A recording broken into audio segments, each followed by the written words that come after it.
Yo, c'est Lex. Ce que vous allez voir ou entendre si vous écoutez l'émission en podcast, c'est la discussion que j'ai eue le 7 février dernier avec le vidéaste youtubeur Mitsu spécialisé dans le Japon. Mitsu que j'ai reçu dans le cadre de Soft Power précisément pour parler du Japon, ou plutôt pour parler de comment l'on parle du Japon dans les médias. Une thématique, une discussion que je voulais mener depuis très longtemps, vivant moi-même au Japon depuis bientôt 14 ans. Discussion qui, vous allez l'entendre, va nous mener à parler du Japon, bien sûr, du YouTube Japon, mais aussi d'orientalisme, d'appropriation des questions japonaises par l'extrême droite française, de santé mentale, d'esprit critique et d'autres choses encore. J'espère que cette discussion vous intéressera autant que moi. Si mon travail vous plaît, n'oubliez pas de vous abonner, de laisser une évaluation et pourquoi pas un petit commentaire, c'est le meilleur moyen de me soutenir. On se retrouve le 21 février pour la prochaine matinale pop culture et politique, mais en attendant, tout de suite, la discussion. Bonne écoute.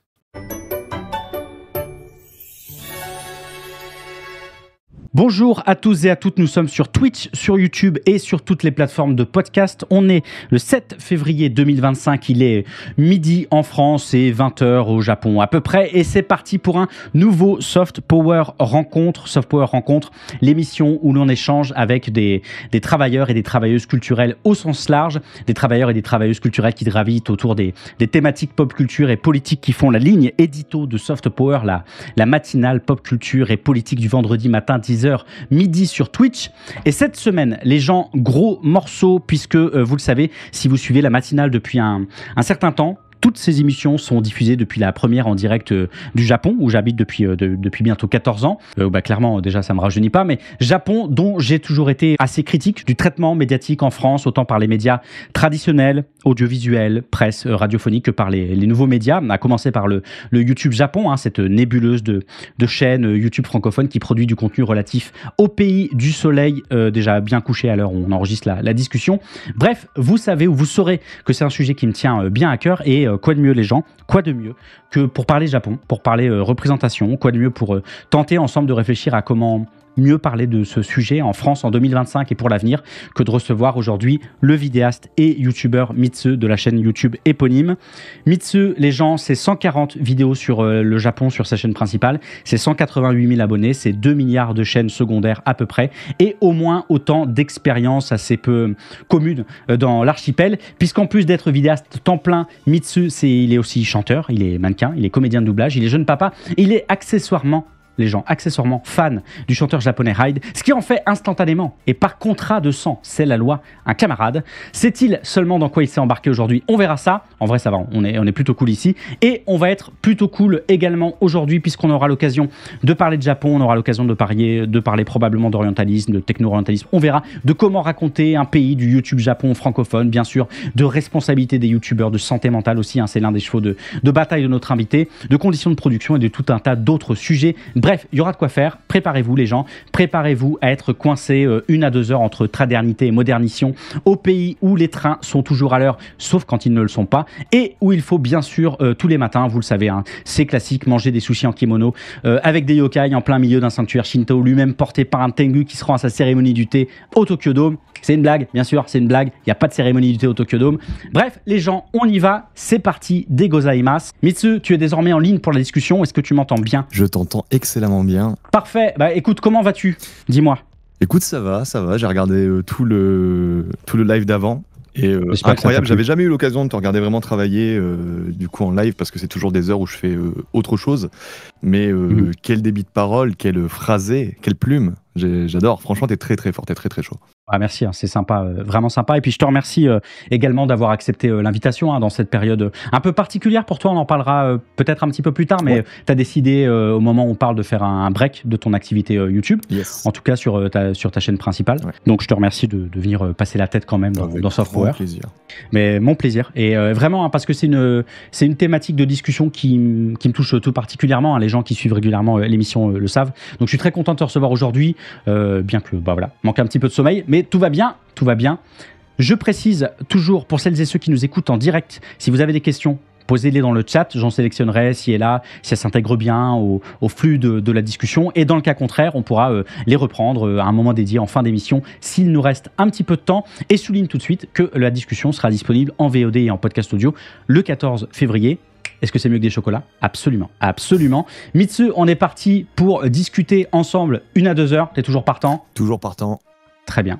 Je te propose de rentrer directement dans la thématique de la discussion, avec, à savoir très généralement parler du Japon, avec une question difficile pour commencer. Ouf, j'attends le pire. Je t'avoue, je sais pas à quoi m'attendre, mais vas-y, envoie. Ah, t'as pas écouté d'autres interviews? C'est bien, c'est le meilleur que tu puisses faire. Tu es arrivé dans le pays, t'es arrivé au Japon la même année que moi, en 2011. Ouais. Probablement la pire année, pour venir ici. Félicitations. Le séisme et le tsunami du 11 mars, tout ce qui s'en est suivi sur Fukushima, la crise économique, le climat social qui était quand même un peu tendu, le yen ultra fort. Félicitations, quel plaisir. Bravo, 2011, on est la bonne année. T'es arrivé en 2011 et il y a 2 mois et demi, sur ta chaîne, tu as sorti une vidéo principale qui s'appelle « Pourquoi le Japon que tu aimes n'existe plus ?» où tu prends la ligne intéressante de parler d'un décalage entre, le Japon tel qu'il est aujourd'hui, en 2025, en 2024, en l'occurrence à la sortie de ta vidéo, mais le Japon tel qu'il est aujourd'hui, dans toutes ses réalités, dans toutes ses complexités, et 2, les représentations qu'on s'en fait en France, notamment à travers les différents médias, un décalage que tu définis dans ta vidéo comme temporel, c'est-à-dire que les gens ils ont des décennies de retard dans la tête en ce qui concerne le Japon aujourd'hui. Pour celles et ceux qui nous écoutent, pour qu'ils les comprennent bien, tu parles notamment dans ta vidéo de ta surprise de découvrir en arrivant ici par exemple le mouvement musical du Visual Kei qui avait eu sa petite gloire en France dans les milieux japanophiles dans les années 2000 et on l'imaginait, j'étais comme toi, on l'imaginait au sommet de l'affiche au Japon, sauf qu'en 2011 c'était déjà game over, vous avez plus de crédit. Je relate très fort parce que le début de la fin, ouais. Ah ouais, c'était carrément le début de la fin, ouais. C'était carrément le début de la fin et je relate d'autant plus fort que la musique c'est aussi une des raisons pour lesquelles je suis venu ici et j'ai ressenti exactement la même chose que toi, exactement pour le Visual Kei. Donc voilà, on est comme ça. C'est cool, au moins je me dis je dis pas des bêtises, c'est bien, déjà ça commence bien. J'ai quelqu'un pour trouver ce que je dis, c'est cool. Dans ta vidéo, tu parles aussi d'une certaine architecture, d'un certain style aussi au Japon. Ta vidéo, elle est construite autour de cette idée, résumée dans le titre, que le Japon qu'on aime, le Japon qu'on a découvert à travers les médias français, il n'existe en réalité plus. Moi, là, ma question, c'est est-ce que tu es sûr que ce Japon, il a déjà existé? Bah écoute, c'est une super bonne question, c'est une question que je me suis moi-même posée un petit peu, parce qu'au final, je trouve que, un petit peu comme toi, et un petit peu comme beaucoup des gens qui ont grandi dans les années 2000, moi je suis de 91, mais les gens qui ont grandi dans les années 2000, qui ont découvert le Japon, quand le Japon est vraiment devenu un petit peu hype à cette époque-là, c'est vrai qu'on a grandi avec un imaginaire sur le Japon, on s'en rendait pas compte, mais c'était déjà un imaginaire un peu daté, et c'était un imaginaire qui nous était transmis via des canaux dont l'angle de vue était déjà extrêmement serré. Ce qui fait que ça a donné un a priori, je pense, sur le Japon qui était déjà à la base pas mal faux, on va pas se mentir. En tout cas, c'est le ressenti que j'en ai aujourd'hui, maintenant, en vivant ici depuis toutes ces années, de ce que j'ai pu en voir, de ce que j'ai pu en discuter avec des Japonais sur place. Donc oui, je pense que déjà, dans un premier temps, notre vision, elle a toujours été biaisée. La vision qu'on avait du Japon, elle était recentrée sur certaines choses, pas sur le Japon dans sa globalité. Je pense que de tout temps, ça a toujours été ça, quoi. Après, ce que moi je souligne dans cette vidéo-là, c'est le fait qu'aujourd'hui, en Big 2025, il y a encore une trace de ce Japon qu'on s'imaginait début 2000, qui est encore là dans l'inconscient collectif. Et c'est d'autant plus le cas que ça l'était déjà pas à cette époque-là. Et là, depuis plus de 20 ans sont passés et le Japon a extrêmement changé. Et toi qui vis ici depuis autant de temps que moi, je pense que tu l'as remarqué aussi. Oui, bien sûr, tout dans cet imaginaire que l'on avait, qui était, comme tu l'as dit, à la base déjà un peu faux. Ouais. Qu'est-ce que tu penses de la représentation du Japon aujourd'hui dans les médias traditionnels français, la télévision, la radio, la presse? Je pense que moi je vois un changement, je vois une mouvance un petit peu où il y a peut-être une prise de conscience qui n'est pas encore totale, il y a encore pas mal de trucs qui me font un peu grincer des dents, je vais pas te mentir, mais de manière générale je vois quand même qu'il y a un certain archétype du Japon dont les médias, les gros médias, essayent un petit peu de se retirer pour essayer de se rapprocher un peu plus d'une vérité sur ce qu'est réellement le Japon. Mais par contre, c'est vrai que malheureusement, on tourne toujours un petit peu autour des mêmes thèmes. Et le problème, c'est que ça amène en fait à une espèce de tunnel où la seule chose que les gens perçoivent du Japon, c'est très infime, comparé à la vraie réalité du pays. Tu vois ce que je veux dire? C'est que forcément, dès que les gens vont parler du Japon, on va parler... on va parler de trucs très spécifiques, on va te parler des mangas, on va te parler des cultures alternatives, etc. Et c'est cool, c'est bien d'en parler. Mais par contre, par derrière, je pense que ça amène aussi beaucoup de gens à s'imaginer que le Japon, c'est ça. Et là, du coup, c'est un peu plus complexe, et c'est là, je pense aussi que moi, en tant que youtubeur et d'autres personnes sur Internet, via notre exposition, mais je pense qu'on va en parler un peu après, on a un devoir aussi, justement, d'essayer de remettre l'église au milieu du village, d'essayer de montrer un petit peu qu'est-ce que réellement le Japon, parce que effectivement, c'est très différent de ce que l'on voit dans les médias, je pense. Je suis assez d'accord avec toi pour dire qu'il y a du mieux quand même. Aussi du simple fait que désormais, toutes les informations, ou quasi toutes les informations, elles sont disponibles en un clic, voire carrément elles viennent à nous et elles viennent aux journalistes. Donc c'est un peu plus difficile de les ignorer maintenant en 2025. Et en même temps, là je partage totalement ton point de vue, le choix des sujets, les angles, les illustrations, il a très peu bougé en 20 ans. Il y a toujours 400 reportages l'année sur les Japonais qui font pas l'amour, qui vivent avec des bélabottes. Il y a toujours ce Oji-san de 82 ans qui fait faire de la manute avec le sourire aux lèvres, parce que les Japonais, ils adorent travailler jusqu'au décès. Hein. C'est leur ikigai, tu vois. Et ça, et plus récemment, il y a le tout dernier reportage d'Échappée Belle. Je sais pas si tu as jeté un œil. Je l'ai vu passer, je me le suis mis sur le Teco pour peut-être le review en live, mais je ne sais pas du tout à quoi m'attendre, je t'avoue. Reportage pas du tout horrible, mais quand même reportage qui démarre sur le présentateur qui arrive au théâtre de Kabuki de Ginza avec une guide japonaise qui 2 secondes après va enfiler un kimono pour aller bouffer dans un izakaya à 300 yens l'okonomiyaki, quoi. Donc et 30 minutes après, ils sont tous à moitié nus à faire du takigyo sous les cascades. Et évidemment entre deux, ils sont allés faire du taiko no tatsujin sur les tambours en salle d'arcade. Okay. Donc c'est ça toujours les représentations actuelles. Et c'est aussi cette incroyable couverture et les tout aussi incroyables articles correspondants du journal Le Point de décembre 2024 que j'affiche à l'écran. Ah oui, ok. Donc, pour celles et ceux qui nous écoutent en podcast, on voit la couverture du Point avec en gros titre « Japon, les mystères d'une fascinante civilisation », carrément, avec en photo, en gros plan, un gros plan de la comédienne Nana Komatsu. Et croyez-moi sur parole, les gens, croyez-moi sur parole, le contenu des articles, c'est une folie. C'est des articles d'il y a 20 ans. Et c'est... Voilà, la question vraiment, c'est est-ce que ça a vraiment changé en 20 ans ? J'en suis pas tout à fait convaincu. Je pense, ouais, c'est pas le cas de tous les médias, tu vois. De temps en temps, en fait, moi, pourquoi je dis ça, c'est que de temps en temps, je vois des reportages, des articles de gros médias où je me dis ah, tu vois, là, pour une fois, c'est bien dit, c'est bien expliqué, l'angle, il est pas perché. Et je me dis, tiens, j'avais moins l'habitude d'être agréablement surpris par certains articles il y a de ça quelques années. Après, bien sûr que c'est pas 100% des articles et 100% des reportages, malheureusement, mais on tend quand même vers un mieux quand tu compares à les années 2000 où vraiment là ça allait dans tous les sens, quoi. Avec la condescendance qu'elle est bien. Oh oui, oh mon Dieu. Ouais. J'ai encore dans la tête le reportage de, je crois que c'était France 3, qui avait parlé de l'arc-en-ciel quand ils étaient venus. Ah, c'était France 2, tu l'as. Et la condescendance. C'est moi qui y suis allé. Je suis allé au médiateur. T'as pas vu la suite, non? On a bombardé la boîte mail. Je me rappelle de... Ouais, bien sûr. Ah, t'y étais, le truc de dingue. Ouais, moi je me rappelle un truc qui avait fait tiquer les gens, c'est qu'ils étaient en mode oui, l'arc-en-ciel, qui rêve de la gloire de Tokyo Hotel et tout. Tu fais, mais frère, tu sais pas de quoi tu parles. De fou. On avait bombardé la boîte mail du médiateur en disant écoutez, jamais. Et ils avaient fait venir 4 personnes. Ouais. Oh putain, avec leur look d'adolescent.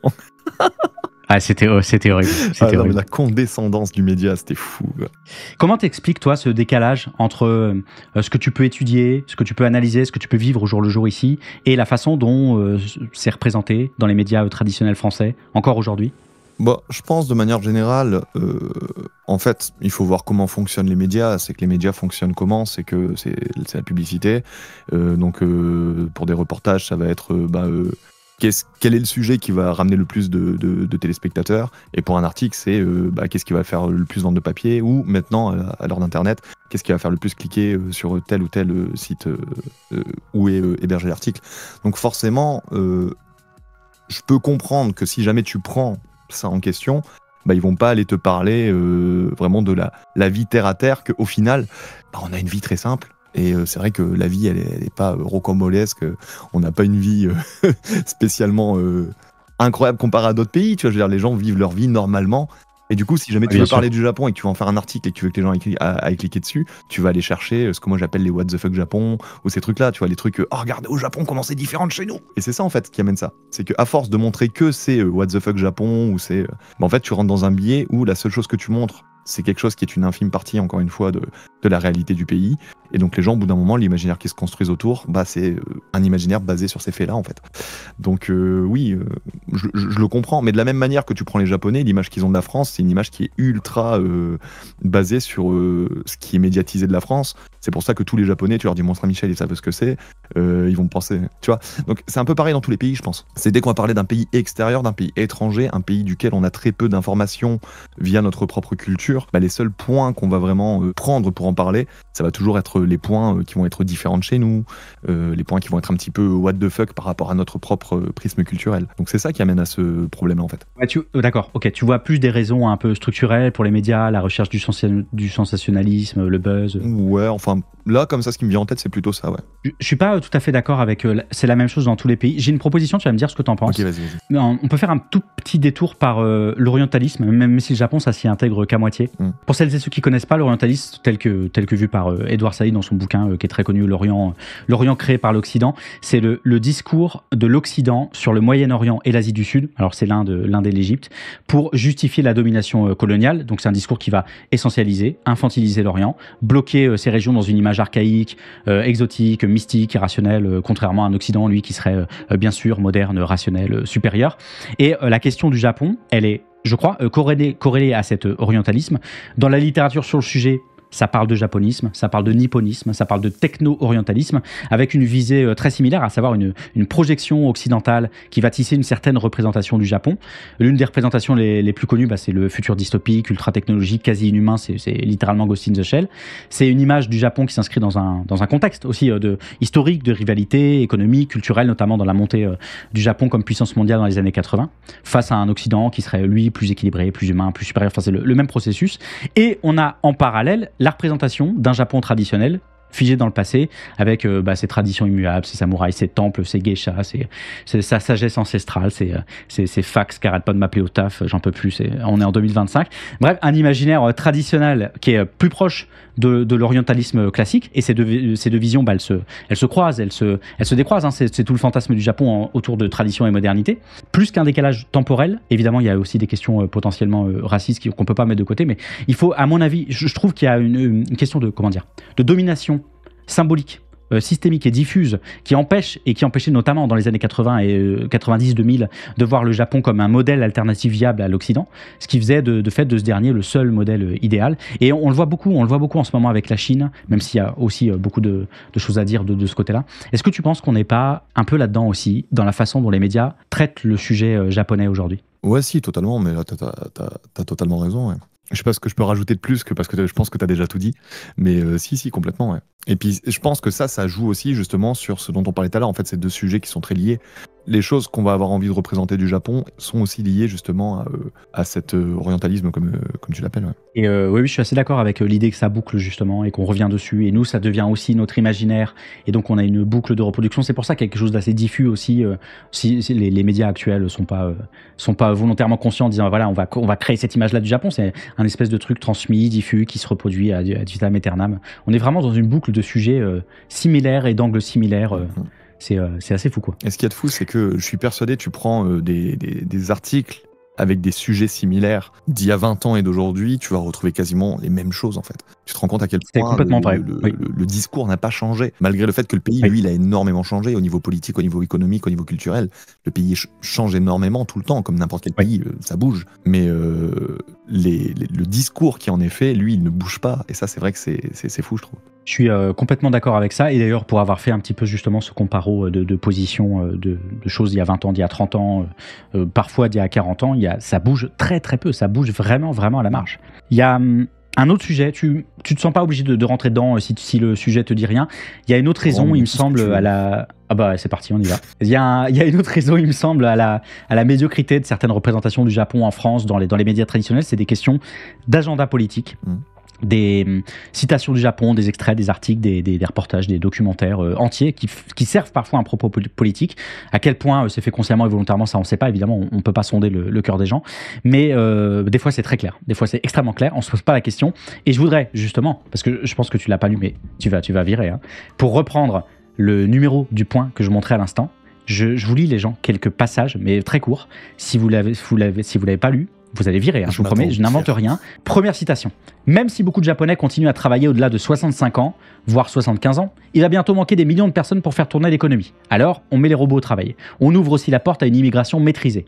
Et là, ça va glisser. Le pays a su se réformer et attire à nouveau les investisseurs. Pour la France, qui refuse avec obstination de regarder en face les conséquences du vieillissement sur le financement des retraites, il y a des leçons à tirer à l'autre bout du monde. Ça, c'est littéralement un agenda politique. Autre citation qui, en plus d'être un haïku totalement raté, sera ma nouvelle bio sur les réseaux, j'ai décidé. Puisque tout est précaire, à l'instar des fleurs de cerisier, pourquoi vouloir tout changer? Effectivement. Et s'il vous plaît, les gens, je veux vous partager le clou du spectacle. Notre hexagone devrait-il tirer des leçons de cette expérience asiatique? Oui, répond sans hésiter le professeur Hiroshi Ono. Hiroshi, on va te retrouver, je suis désolé, mais Université Hitotsubashi, j'ai noté. En France, vous avez des grèves à répétition avec des manifestants qui renversent des voitures dans la rue. Effectivement, c'est comme ça qu'on manifeste en France, oui.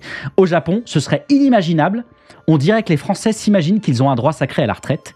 Et pourtant, compte tenu du vieillissement de votre population qui sera bientôt comparable au nôtre, vous n'allez pas avoir d'autre choix que de repousser l'âge de la retraite. Non mais carrément quoi. L'âge de la retraite et faire travailler davantage vos seniors comme nous. Et ça, c'est la citation de Hiroshi. Et l'article conclut juste après, à bon entendeur. Là, c'est le programme. Wow. Et Hiroshi, je ne sais pas qui t'es, mais...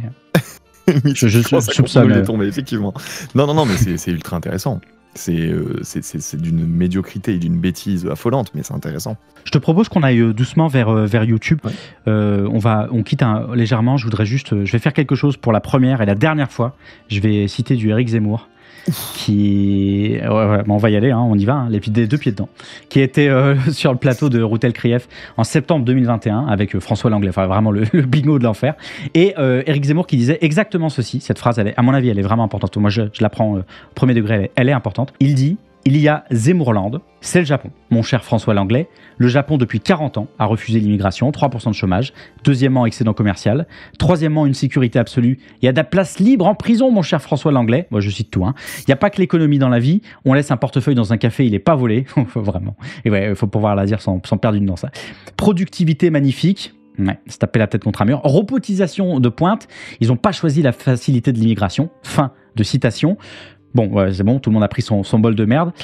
Question, comment on lutte contre ça quand on est youtubeur? C'est dur. C'est dur. Ouais, bien sûr. C'est dur déjà parce que ça, c'est un point dont on peut parler. Moi, déjà, de manière générale, je parle très peu, pour pas dire quasiment jamais, de politique. Non pas que j'ai pas envie d'en parler, mais parce que je me trouve pas suffisamment sachant du domaine pour que ma parole vaille le coup d'être écoutée. On va en reparler après. Moi, je fais partie de ceux qui pensent que quand tu as une communauté, tu as vraiment un devoir de ce que tu transmets aux gens, parce que les gens, ils te font confiance. Aujourd'hui, si j'ai 188 000 abonnés sur ma chaîne, c'est 188 000 personnes qui font confiance à ce que je vais leur expliquer via ma vie ici, via toutes ces années que j'ai passées, via mes connaissances, via mon expérience. Je peux pas me permettre de raconter tout et n'importe quoi. Donc en ce qui concerne la politique, pas suffisamment. Je vais jamais aller vraiment sur des discours extrêmement politiques. Parce que une fois, j'ai peur de dire une connerie et voilà. Ça, je pense que c'est un des sujets que j'aimerais traiter un jour. Et je sais que de ton côté, avec d'autres personnes qu'on a en commun, c'est aussi quelque chose que vous voulez traiter un jour. Il y a un énorme problème en France, c'est à quel point le Japon, surtout ces dernières années, c'est une espèce de... Il y a une image de... C'est le paradis de l'extrême droite et des mouvements fascistes, tout ça. Et tu vois là-dedans à quel point les personnes qui en parlent ne comprennent absolument pas ce qu'est le Japon, ne comprennent absolument pas ce qu'est la politique japonaise, ne comprennent absolument pas à quel point, en fait, tu ne peux pas juste faire de parallèles entre un pays et un autre, surtout des pays aussi éloignés, et géographiquement, et culturellement, et politiquement, que le Japon et la France. En fait, tu crées des biais de perception qui sont infâmes. Et le fait de dire, regarde, au Japon, il y a ça, du coup, nous, il faut... Non, tu peux pas, parce que le Japon n'a pas la même histoire que la France. Parce le même passé que la France. Le Japon n'a pas la même culture. Et c'est impossible de faire un parallèle. Ça ne marche pas. Et en fait, il y a beaucoup de partis très situés à droite qui jouent justement sur ce biais d'identification, ce biais de vision que les gens ont du Japon pour essayer justement, comme tu dis, de faire marcher leur agenda politique. Et ça, c'est une plaie vraiment. Là, tu as cité Zemmour, mais j'en ai vu des tas, en fait, de trucs du style passer. où les gens racontaient n'importe quoi sur le Japon en disant le Japon, c'est le pays d'extrême droite, tous les gauchos qui partent au Japon alors que c'est un pays d'extrême... J'ai du sang qui sort des oreilles quand j'entends ce genre de trucs, quoi. Donc, ce que je trouve intéressant, c'est que toi, tu en parles. Nous, c'est vrai qu'on bosse un peu dessus aussi. J'ai entendu qu'il y avait d'autres vidéastes aussi YouTube Japon qui envisageaient de réaliser des vidéos sur précisément la récupération du pays par l'extrême droite. Est-ce que tu penses que c'est faisable? Est-ce que tu penses que c'est louable pour des chaînes telles que la tienne, par exemple? Encore une fois, moi, de manière générale, je suis quelqu'un qui est depuis très longtemps abonné à l'esprit critique, de manière générale. Donc, moi, je prône le fait qu'il faut faire attention à ce qu'on dit, à la manière dont on le dit, et à faire attention à ne pas dire de bêtises. Très important. Donc, en soi, le fait que des chaînes avec beaucoup d'abonnés, c'est-à-dire une grosse caisse de résonance, le fait qu'elles en parlent, en soi, c'est pas un problème. Le problème, c'est qu'aujourd'hui, dans les gens qui ont cette caisse de résonance suffisante pour que le message il puisse peut-être passer à beaucoup de gens, c'est des gens qui, je pense, ne maîtrisent pas le sujet de la politique. Donc, actuellement, c'est vraiment un sujet qui est très complexe. Et c'est pour ça que moi, j'en ai encore jamais parlé, par exemple.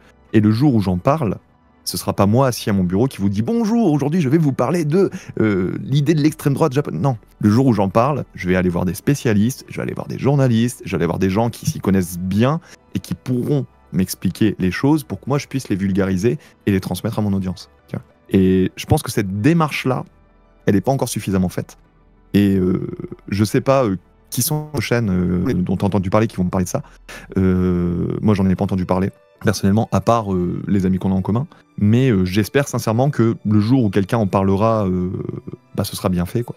Tout simplement. Et qu'on ne sera pas obligé d'aller débunk une énième vidéo qui dit des bêtises. Parce que, alors ça nous fait du travail, hein, mais c'est du travail dont on aimerait se passer, quoi. Donc voilà, ça c'est mon avis sur le sujet. Il y a deux choses. Il y a est-ce que tu n'as pas une vision trop ample du politique et tu n'as pas un syndrome de l'imposteur vis-à-vis de ça? Parce que je suis assez d'accord avec Arcani dans le chat qui te cite et qui dit « Je ne suis pas légitime pour parler de politique, », claque une analyse politique super intéressante. Parce que tu fais des analyses politiques et là c'était pertinent, quoi. Et donc moi ça m'a semblé pertinent. Je suis personne pour dire que c'est pertinent ou pas, mais en fait tu fais de la politique. Il y a Cutthroat qui dit aussi dans le chat, est-ce que le fait de ne pas vouloir parler de politique, c'est pas déjà faire de la politique? C'est ne pas prendre position, c'est-à-dire être plutôt favorable au statu quo, finalement? Ouais, moi je pense pas que c'est... En tout cas, dans mon cas, moi, c'est pas ma démarche. Moi, j'ai vraiment... parce que c'est des choses dont je réfléchis, et je pense que les gens n'imaginent pas à quel point je suis tout le temps en train de réfléchir à ce genre de choses. Et comme je t'ai dit, moi, je suis très, très abonné Esprit Critique, et j'attends vraiment de maîtriser un sujet pour en parler. Là, les choses dont j'ai parlé très rapidement... content que ça ait fait écho et que apparemment j'ai pas dit trop de bêtises. J'attends de toi de me débunker si jamais je dis une bêtise tout de suite. N'aie aucune pitié. Mon but, moi, c'est que les gens ils aient des bonnes infos. C'est pas le but. C'est tout ce que je veux. Donc moi, ma chaîne YouTube, alors c'est vrai que la plupart du temps, je vais pas rentrer dans des sujets qui sont vraiment très politisés. Là, récemment, le sujet le plus politique que j'ai fait, c'est quand j'ai parlé de l'affaire Hakamata, où j'ai expliqué à quel point la justice japonaise, il y a un énorme problème et que ça, c'est vraiment quelque chose dont il faut parler parce que c'est grave, en fait. La justice japonaise, à l'heure actuelle, c'est grave. Et là, il y a vraiment quelque chose sur lequel les politiques japonais doivent faire évoluer la chose. Donc, du peu que je connais ce sujet-là, j'ai pu en parler, grâce à l'aide aussi de Kaline Nishimura, qui est une journaliste française qui vit au Japon, qui a été d'une aide précieuse. J'aurais jamais pu faire cette vidéo sans son aide. Mais voilà, le jour où moi j'en parlerai, ce sera grâce à des gens comme Kaline Nishimura, comme toi, des gens qui connaissent suffisamment le sujet pour que moi, derrière, je puisse le vulgariser. Mais jamais je me permettrai de me lancer dans une analyse de quelque chose que je ne maîtrise pas, parce que je suis conscient de mes propres biais cognitifs, je suis conscient de tout ça. Et je veux être sûr de ce que je dis avant de le lire, quoi.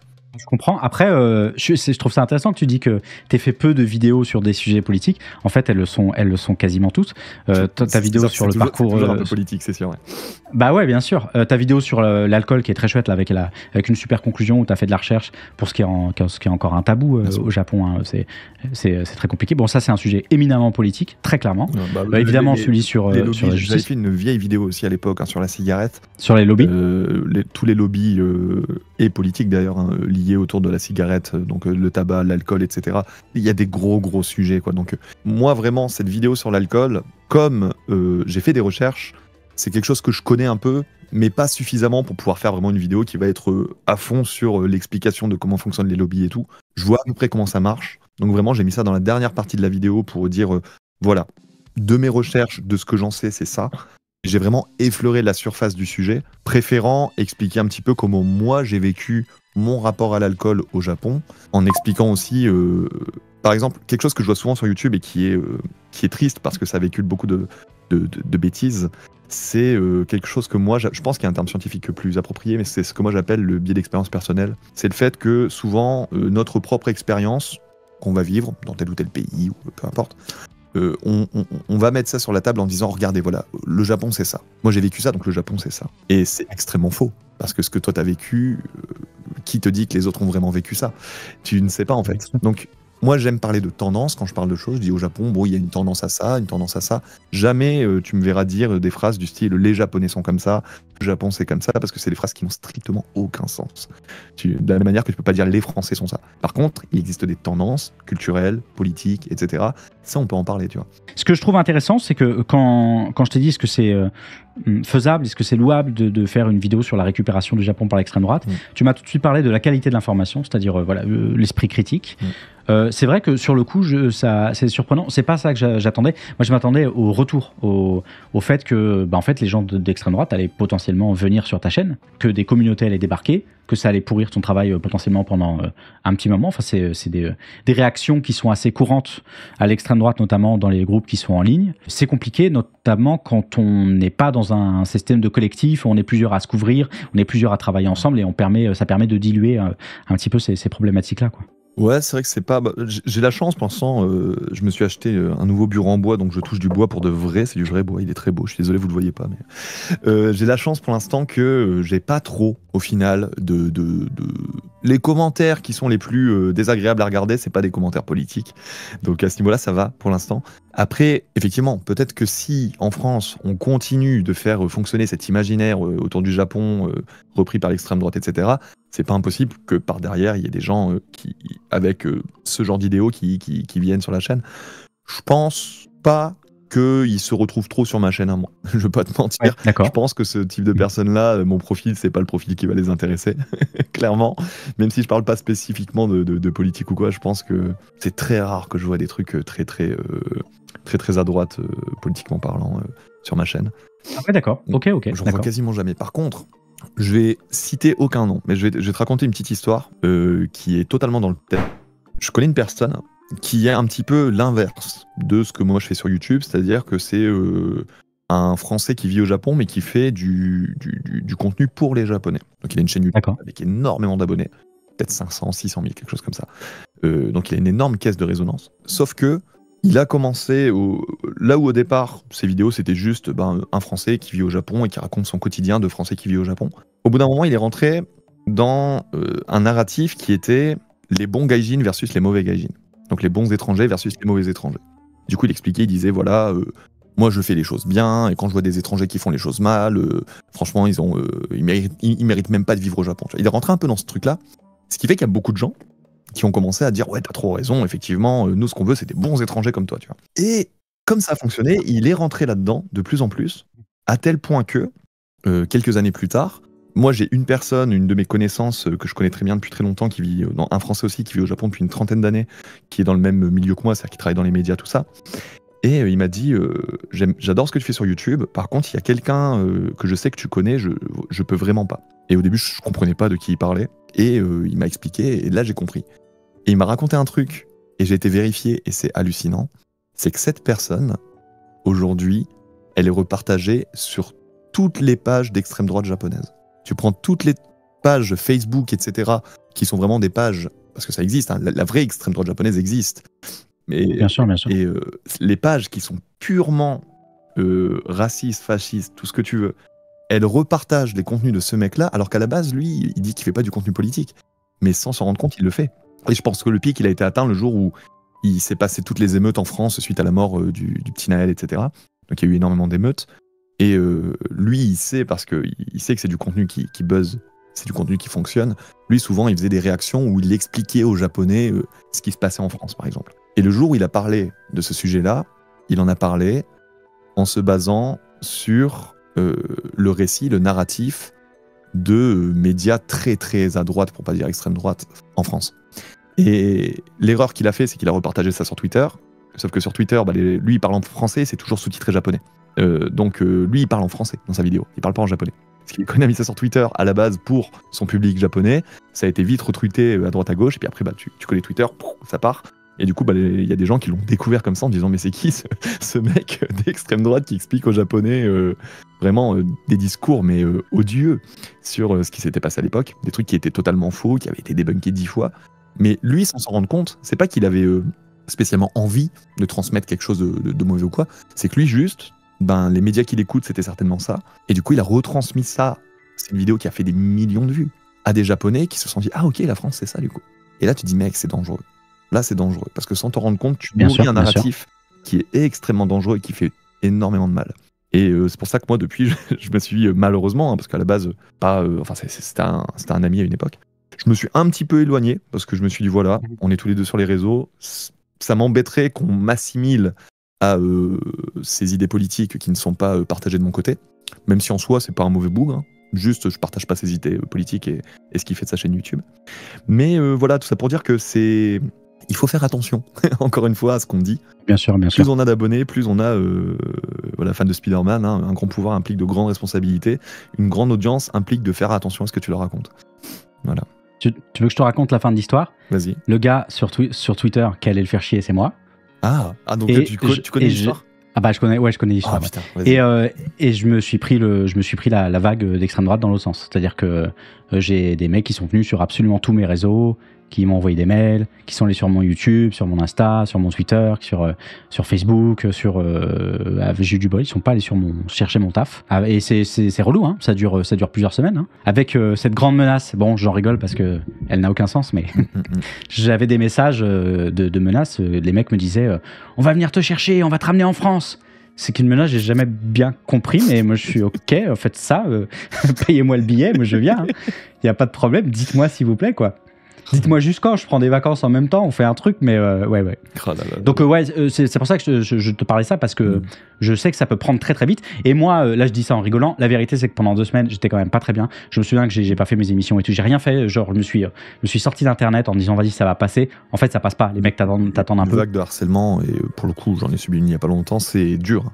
Ouais. Et les gens le voient pas. Ouais. Même si tu leur racontes, les gens ne le voient pas forcément, ils ont pas la perception que t'en as. C'est dur, mais déjà content que t'en sois sorti. Et j'étais pas au courant, j'avais pas fait je souhaite d'en sortir. Mais c'est long et c'est chiant, c'est vraiment très très chiant, quoi. En fait, c'est bien que tu parles de lui, on va pas citer, c'est pas important, mais est-ce qu'on a d'autres de Français qui sont tournés vers les Japonais aussi ? C'est vrai que j'avais pas pensé à ça, je pensais toujours à la représentation du Japon en France, mais la représentation de la France au Japon, elle est tout aussi importante. Ouais, il y en a, j'en connais pas tant que ça. Là, j'en ai 2 en tête, dont lui. L'autre personne que je vais pas citer non plus, mais qui pour le coup, je l'aime beaucoup. Ils ont tendance à vouloir absolument brosser l'audience dans le sens du poil. Ce qui fait que souvent, ça va être des chaînes qui malheureusement ne va jamais se permettre d'émettre une critique sur le Japon. Donc toujours, on va expliquer tous les bons côtés, de dire à quel point on se sent bien ici, à quel point on est en sécurité, ce genre de choses. Ce qui est vrai, c'est ce qui est vrai. Mais sans jamais derrière aller dire voyez ça au Japon, d'un point de vue de français, je trouve que c'est dommage. Voyez ça, peut-être qu'on pourrait l'imaginer autrement, on pourrait le voir autrement. Il y a plein de choses à dire, de la même manière que moi j'essaie de le faire un petit peu sur ma chaîne en parlant à des Français, mais je pense qu'en parlant à des Japonais, au contraire, avoir une telle caisse de résonance, autant d'abonnés, ça permettrait de pouvoir amener sans forcément rentrer dans un truc qui est ultra politique assumé, mais juste amener parfois des questions, ou juste dire vous voyez, j'adore le Japon, mais ça pour le coup, je suis pas spécialement en accord avec, par exemple, tu vois. Ça, c'est quelque chose que tu entendras quasiment jamais sur les chaînes de... C'est ultra politique. Hein. Et au final, là, on rentre beaucoup plus dans ce que tu disais tout à l'heure, le fait d'accepter le statu quo, tu vois. C'est que là, vraiment, juste... voilà, c'est... Après, ils s'en défendent en disant, et je les comprends, que eux, leur but, c'est juste que les gens qui regardent la vidéo, ils passent un bon moment, ils ont travaillé, ils sortent de leur journée de travail, ils allument YouTube, ils voient la vidéo, ils passent un bon moment devant, il n'y a pas besoin de plus, et je comprends absolument. Ça, je peux pas le critiquer. Mais c'est vrai que parfois, tu dis, c'est quand même très lisse, quoi. C'est extrêmement lisse. Mais c'est même plus compliqué que ça, parce que, en fait, défendre le statu quo, évidemment, il y a un petit peu de ça, mais quand c'est ton travail que tes conditions matérielles, c'est littéralement de vivre de ta chaîne, de faire des vidéos, etc. Et que le fait d'être lisse, c'est une condition sine qua non de continuer à faire du chiffre et des revenus. Là, on commence sur des trucs complexes qui se croisent de je voudrais le faire mais je peux pas. En fait, les conditions ne me permettent pas de le faire, etc. Bon, pour la personne dont tu parlais tout à l'heure, c'est totalement différent. Hein. C'est quelqu'un qui a pris une pipeline très vite, vitesse grand V, malheureusement. Et il y a un truc qui était... Oui, vas-y, continue, dis-moi. Non, j'allais juste te dire... c'est pas impossible si des gens retrouvent un jour ça. Vous verrez certainement des vidéos sur la chaîne de la personne en question, sur lesquelles je suis. C'est des vidéos qui datent du début de sa chaîne, où il avait voulu faire une interview avec moi, on avait tourné une vidéo ensemble. Et aujourd'hui, j'aimerais beaucoup que ces vidéos soient retirées, mais je peux pas me permettre non plus d'aller le voir en disant mec, je veux plus apparaître sur ta chaîne. Ah, bien sûr, parce que j'ai pas envie de rentrer en conflit avec lui. Mais c'est vrai que je suis toujours un peu gêné quand il y a des gens qui viennent me voir en disant ah bah tiens, j'ai vu que t'étais ami avec un tel. Et je suis en mode oui, mais... Enfin voilà, j'ai peur en fait que les gens... et ça c'est vrai, hein, c'est une vraie peur que j'ai un peu. C'est que parfois des gens peuvent s'imaginer quelque chose sur moi sur la base de t'as fait une vidéo avec lui. Je voudrais repartir un petit peu sur un petit peu la lutte contre l'extrême droite, mais sous l'angle dont tu me parlais, c'est-à-dire l'esprit critique. Il y a plusieurs façons éventuellement, il y a plus de façons que ce que je vais donner évidemment, de lutter contre l'extrême droite, sur la récupération du Japon contre l'extrême droite, plutôt que de la lutte contre l'extrême droite comme ça. Il y a la possibilité de faire une vidéo sur la récupération du Japon par l'extrême droite, c'est possible, bon, c'est une vidéo, c'est un one-shot. Ça me paraît compliqué, c'est toujours délicat. Il y a la possibilité de faire des vidéos debunk régulières. Bon, pourquoi pas, voilà, je sais pas moi, tout à l'heure, qu'est-ce qu'il disait Zemouri? Il parlait de productivité formidable au Japon. Ouais, ma première nouvelle, va falloir peut-être le sourcer parce que a priori c'est pas trop le cas. Donc tu peux faire du debunk comme ça. Et puis il y a le truc, et à mon avis là je pense qu'on va être d'accord, c'est peut-être que l'une des façons les plus saines aussi de proposer du contre-discours à l'extrême droite, en fait, c'est de faire des vidéos qui sont bien taffées. Et c'est de faire des vidéos qui sont... c'est des vidéos... bon, évidemment, les vidéos, elles sont jamais parfaites. Hein, le contenu est jamais parfait. Les gens sont jamais parfaits. D'accord, mais des vidéos qui évitent le plus possible d'essentialiser le Japon, qui sourcent les propos, qui se mettent au contact de la littérature sur les différentes questions. Ça veut pas dire faire des vidéos d'1h30 en noir et blanc et avec des musiques de shamisen pour parler de la filature soit de Tomioka dans La professeure de Gunma. C'est pas ça, tu vois. Mais c'est possible de faire un truc cool à regarder, bien fun. Comme tu sais le faire, d'ailleurs, tiens, des fleurs, tu peux les prendre. Je te lance des fleurs, mais comme tu sais le faire, des vidéos rythmées qui sont agréables à suivre, etc. Sauf que ça, c'est pas du tout, là c'est mon avis, mais c'est pas du tout ce qu'on observe dans la sphère du YouTube Japon francophone. On l'a revu il y a peu avec une récente vidéo de Louis San, qui est aujourd'hui le vidéaste le plus important, je crois, en nombre d'abonnés. Si je me trompe pas, tu me diras. En impact. Aujourd'hui, Louis, je pense que c'est la personnalité d'Internet qui a le plus d'impact en ce qui concerne le Japon, totalement. Et donc, dans cette sphère YouTube Japon, il a fait une vidéo que tu as peut-être vue, 10 inconvénients uniquement pour les hommes au Japon, qui a fait un tollé, tellement le contenu était fou dans le traitement de l'information. Il n'y a rien qui était contextualisé, il y a un passage entier sur les fausses accusations d'abus sexuels, d'agression sexuelle, je crois, dans un pays où on sait que les actes de violence sexuelle et sexiste sont exceptionnellement sous-déclarés.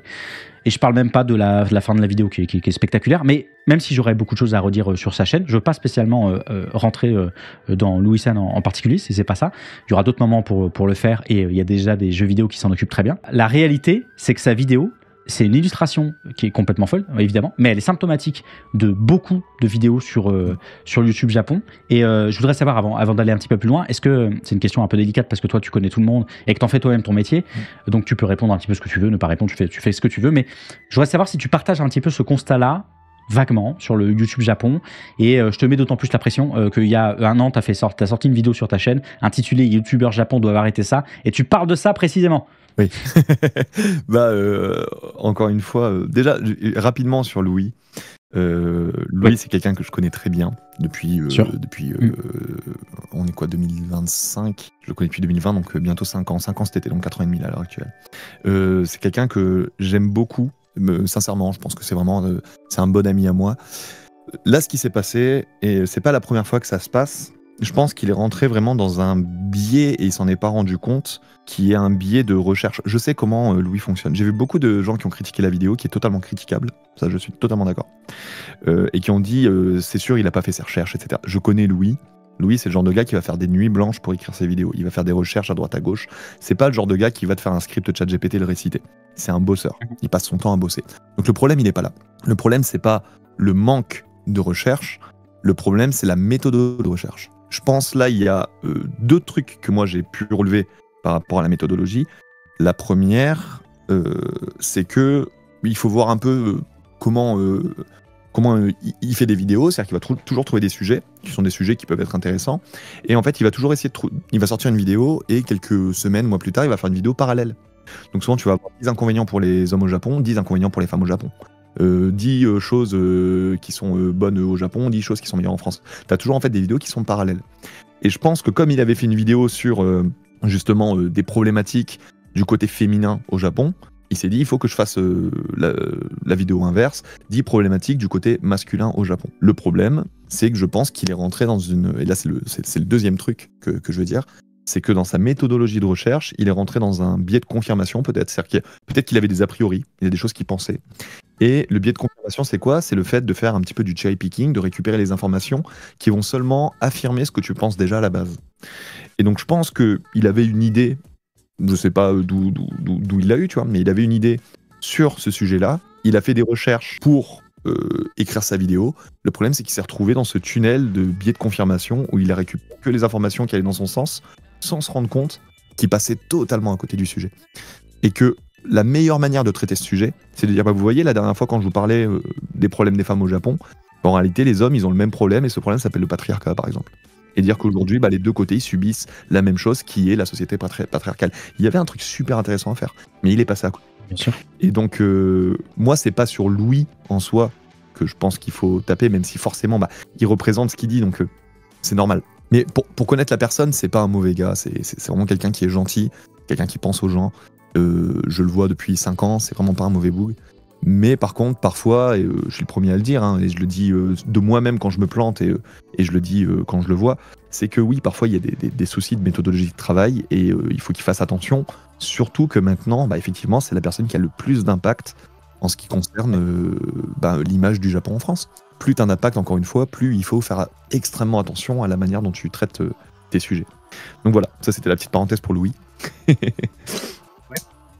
Et pour le reste, ben, en soi, c'est un petit peu ce que j'ai déjà dit tout à l'heure, hein, c'est que je pense vraiment qu'on a... Plus tu as de personnes qui te font confiance, qui font confiance à ce que tu leur dis, plus tu es censé avoir ce sentiment de responsabilité sur ce que tu vas donner, en fait. Et malheureusement, je trouve que la grosse majorité des gens sur YouTube Japon, et même sur d'autres sphères hein, de YouTube, ils n'ont pas... Je pense pas que ce soit forcément conscient. C'est pas des gens qui vont se dire hey, hey, je vais donner des fake news et on va donner une mauvaise image. Bien sûr. Mais c'est des gens qui n'ont pas conscience de à quel point ils ont une responsabilité forte, et des gens qui n'ont pas conscience de à quel point ils ont des biais. Et tout le monde en a. J'en ai, t'en as, tout le monde en a. On a des biais qui font que notre perception elle est tout le temps biaisée, et que à partir du moment où tu as un média sur lequel tu discutes d'un sujet avec beaucoup de gens et que tu transmets une information. Parce que pour moi, c'est ça, hein, des youtubeurs, c'est des gens qui vont transmettre une information, et ben tu dois faire extrêmement attention à l'information que tu donnes. Et aujourd'hui, le traitement, il est parfois scandaleux. Je le vois surtout, même si dans les formats longs, on le voit comme cette vidéo de Louis, malheureusement, mais je le vois surtout dans le format court. Je suis assez d'accord. Et j'avais parlé de ça justement dans cette vidéo à l'époque, c'est que des fois, j'allume Instagram, je regarde pas TikTok personnellement, j'aime pas trop TikTok. Mais Instagram, des fois j'allume et puis tu tombes sur des réels de gens, et je vais rester gentil dans les termes, mais c'est d'une bêtise des fois. Et tu te dis comment tu peux dire des trucs pareils sans même te poser de questions sur ce que tu es en train de raconter et sur l'impact que va avoir ce que tu vas raconter. Et j'ai quelques noms en tête que je ne citerai pas, le but c'est pas de drop name ou de quoi que ce soit, mais ouais, je suis le premier critique de tout ça, et je trouve même que ça nous fait tort, en fait. C'est que moi personnellement, moi qui suis très, encore une fois, critique, qui suis très à me prendre la tête, mais à un niveau faramineux pour essayer justement de ne jamais dire de bêtises, etc. Je me dis, ouais, mais voilà, pendant que toi tu te prends la tête à essayer de faire ton maximum pour donner des bonnes informations aux gens, il y a des gens qui s'allument, qui vont tourner une vidéo en 10 secondes, qui vont la monter, qui vont la balancer, et ça va raconter des conneries et des conneries et des conneries et des conneries. Et du coup, les gens qui se rendent compte de ça, ils vont se dire, ouais, ok, les youtubeurs Japon, voilà. Les youtubeurs Japon, c'est ça. Et c'est pas cool. C'est clairement. C'est clair, bien sûr. Donc, quelle solution on a à ça, je ne sais pas, je t'avoue. Je suis pas sûr que les gens qui font ça actuellement peuvent maintenant prendre conscience de leur méthodologie de travail et se dire bon, allez, on va bosser 20 fois plus pour faire 20 fois moins de vues. Non, je ne pense pas, malheureusement.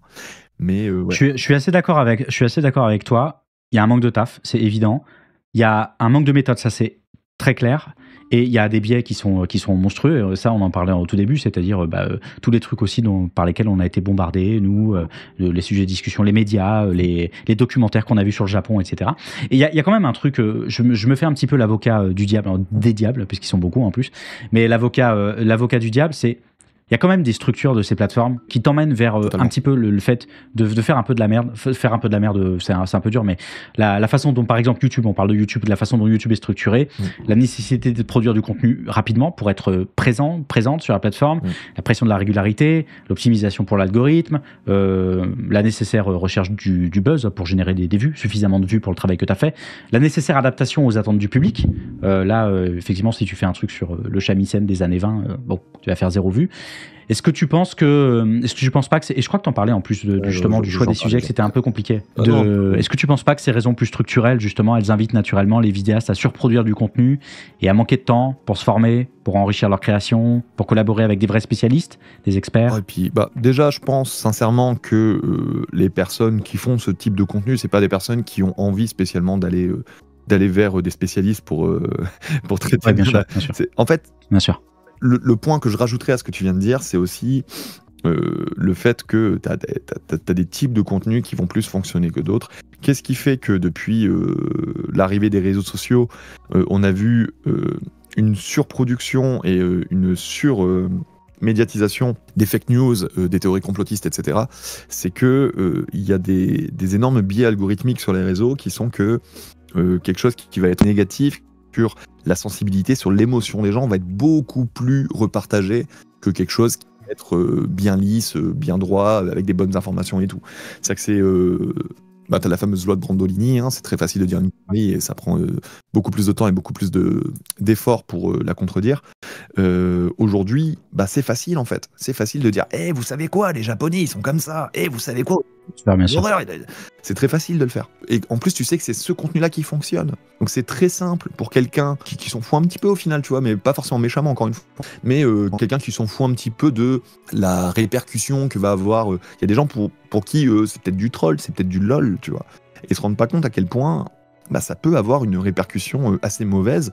Parce que une vidéo comme ça qui buzz, c'est une vidéo comme ça qui buzz. Mais quand au final, tu te rends compte que ça buzz et que t'en fais 10 par jour, et que l'immense majorité de tes vidéos, c'est que des vidéos où tu dis des conneries en conscience de cause la plupart du temps, parce que tu sais que ça va buzzer, et ça amène à toute une génération de gens qui regardent ça, qui s'informent du Japon de cette manière-là, et qui ont donc une image extrêmement biaisée de tout un peuple et toute une culture. Et ça, c'est problématique, je trouve. Ça amène à un autre truc auquel j'avais pas pensé, que vient de dire Jidarak dans le chat, qui est un peu terrifiant, qui dit... Pour traîner sur Wikipédia, c'est un serpent qui se mord la queue parce que ces vidéos de merde, elles viennent sourcer des articles qui sont déjà problématiques sur Wikipédia, des articles qui parlent du Japon. Donc là, on est un peu dans une boucle parce que du coup, les gens qui viennent s'informer sur Wikipédia vont tomber sur ces vidéos-là, qui vont alimenter ces articles. La boucle. Totalement, ouais. Ouais, c'est triste. Après, moi, je suis assez défenseur de Wikipédia dans ce que c'est. On est aujourd'hui à une époque qui est assez différente de l'époque où tu avais tous les profs qui disaient n'allez pas sur Wikipédia, machin et tout. Bien sûr, on trouve beaucoup plus de contenu très cohérent sur Wikipédia qu'à une époque, même si c'est pas parfait forcément parce que c'est communautaire. Donc tant qu'une information n'a pas été debug d'un côté, elle reste sur le site et donc si tu tombes sur celle-là, malheureusement, voilà. Mais oui, c'est sûr que c'est problématique, ouais. Sur le Japon, c'est pas fifou quand même, le Wikipédia français pour l'instant. Mais je l'ai pas regardé, je t'avoue. Attends, je vais me mettre sur le teco. Ouais. Je l'ai pas du tout en tête. Je t'avoue, je vais pas tous les matins regarder l'avancée du Wikipédia Japon. ça dépend des articles, mais c'est quand même c'est très souvent lacunaire. Jidarak qui s'est donné d'ailleurs pour mission de changer la moitié des pages Wikipédia de la Terre. Il a commencé. C'est long. Est-ce que tu penses que la structure de YouTube, elle limite la possibilité de faire des contenus plus complexes, plus nuancés sur le Japon? Moi, je pense que YouTube, c'est la plateforme qui le permet peut-être le plus parmi toutes les plateformes qu'il y a, en tout cas actuellement. Okay. D'accord. C'est déjà YouTube, mais même si maintenant ils ont développé les shorts pour essayer de concurrencer les autres réseaux, type TikTok, Instagram, tout ça, YouTube se démarque aujourd'hui par ses formats longs. Ça reste quand même une plateforme de format long à la base. Et qui dit format long, dit un format où tu as plus le temps de rentrer dans les détails, d'expliquer des choses. Je vois sur d'autres sujets qui ne sont pas le Japon, des chaînes qui fonctionnent assez bien et qui parlent pourtant de trucs comme ça, tu vois. Genre, quand tu prends... alors, malheureusement, bon là si on rentre dans ce truc-là, quand tu prends tout le contenu Esprit Critique, par exemple, que tu peux retrouver sur YouTube, t'as à boire et à manger, parce que depuis que la zététique c'est devenu a thing, malheureusement, t'as aussi des gens qui se prétendent Z et qui font pas mal de bêtises. Mais les gens qui en parlent bien, il y en a quand même beaucoup. Et tu vois que t'as quand même une place, en fait, à l'esprit critique, à la bonne méthodologie de travail, la bonne méthodologie de recherche, des contenus qui débunkent toutes les conneries qui sont dites sur Internet, justement tous les... c'est pas pour rien qu'il y a un parallèle entre l'extrême droite et les fake news, tu vois. T'as plein de chaînes qui débunkent et qui font des milliers, dizaines de milliers, centaines de milliers de vues. Et moi, je trouve que c'est assez prometteur. Et c'est le genre de contenu que tu vois beaucoup moins sur des formats courts, parce que format court dit que t'as pas beaucoup le temps d'exprimer quelque chose. Et encore une fois, hein, loi de Brandolini, t'as besoin de temps en fait pour expliquer, pour débunker une fausse information. Donc je pense que ouais, YouTube, c'est la plateforme qui est la plus propice justement à pouvoir faire un contenu qui pourra plaire aux gens, mais qui sera quand même informateur et cool à consommer pour les gens, quoi. Je pensais à... J'avais bossé un petit peu sur un exemple qui est celui de Hachiko. Le chien, qui a l'air d'être un exemple un peu trivial, mais qui n'est pas tant que ça. Hachiko, c'est une histoire très connue, hein. Je dis pour les gens qui nous écoutent, mais a priori tout le monde connaît l'histoire. Il y a même eu le film Hachi là, de Lasse Hallström avec Richard Gere. C'est un chien Akita qui est connu pour avoir attendu son maître chaque jour à la gare de Shibuya, même après sa mort en 1925, et ce pendant quasiment 10 ans. Et ça a tous ému les Japonais qui sont naturellement émus, j'imagine. Et une statue de l'honneur en l'honneur de Hachiko, elle a été construite et trône toujours dans le quartier de Shibuya, près de la gare, où elle sert souvent de point de rendez-vous. Cette histoire de Hachiko, elle est quand même traitée assez régulièrement sur YouTube, soit dans des vidéos dédiées, soit sur le ton de l'anecdote, dans une vidéo où tu te balades à Shibuya, t'attends des gens à Hachiko, tu racontes un peu l'histoire, etc. Il y a plusieurs façons, je pense, de raconter Hachiko. Il y a la façon qui va être la façon purement géographique. Hachiko, c'est une statue à Shibuya qui sert de point de rendez-vous à une partie de la jeunesse tokyoïde, d'une certaine sociologie. Ok, pourquoi pas. Ensuite, il y a ça c'est le mood un peu tourisme cool du YouTube Japon, pas de problème avec ça. Il y a l'angle de l'histoire que je viens de raconter, que j'appelle l'angle tout pété, mais en fait il tient dans une vidéo de 10 minutes, on peut faire des petites minutes avec une vidéo comme ça, on met un peu des images, un peu de musique, des synthés, j'en sais rien. C'est un peu long, hein, faut dire quand même. Minutes, je pense, pour ce sujet-là. C'est peut-être un peu long. Et en fait, il y a la vraie histoire de Hachiko, mais du coup qui demande, justement comme tu le dis, un format qui est beaucoup plus long. D'abord, on n'est pas totalement sûr qu'il attendait son maître, puisque certains observateurs pensaient qu'il venait régulièrement sur les brochettes de poulet qui étaient vendues juste à côté de la gare. Ensuite, la vraie histoire qui est beaucoup moins drôle pour le coup pour Hachiko. Moi, je veux bien que les Japonais, ils ont été émus quand ils ont vu Hachiko, mais la question, c'est qui a poussé l'histoire dans les médias ensuite ? Bien sûr. Parce que tous les Japonais n'ont pas vu Hachiko. Et donc, la vraie histoire, je la donne un petit peu vite fait pour les gens qui nous écoutent, c'est qu'il y a un lien avec la Société pour la préservation du chien japonais, dont le fondateur a œuvré pour la création d'un mythe d'un chien japonais qui serait supérieur aux autres chiens. Un chien qui était représentatif du Japon et des Japonais, avec qui il aurait un lien naturel, une figure qui a été reprise par les nationalistes de l'époque, les journaux nationalistes de l'époque, pour notamment illustrer les valeurs qui seraient par essence japonaises, la loyauté, la dévotion, le sacrifice de soi. Et Hachiko, il est mort en 1935. La date, elle fait un peu peur, donc c'est tout de suite moins marrant, et l'histoire de Hachiko, elle est tout de suite moins drôle. Et paradoxalement, je trouve, mais tu me diras si je force un petit peu peut-être, quand on raconte pas cette histoire, quand on se fait malgré soi le diffuseur de cette imagerie qui a été voulue à l'époque, ou en tout cas résidu de cette imagerie qui était voulue par les nationalistes de l'époque, on participe un petit peu de ça, justement, je trouve. Moi, je pense surtout que la majorité des gens ne connaissent pas cette histoire. Je pense que la plupart des gens qui vont te parler de... Bon là, on parle de Hachiko, mais c'est pareil avec d'autres sujets. Ils vont te raconter l'histoire qu'ils ont entendue. Et du coup, on reste dans ce truc de voilà, c'est ah oui, Hachiko, j'ai entendu, c'est ça. Ils vont faire 2 recherches vite fait pour les gens qui font des recherches. Ils vont dire oui, ok, le chien, il attendait son maître, ok, trop cool, paf, vidéo, tu vois. Mais là, la recherche que toi t'as fait, et je suis content, t'es la première personne que j'entends qui parle de ça, donc ça me fait plaisir.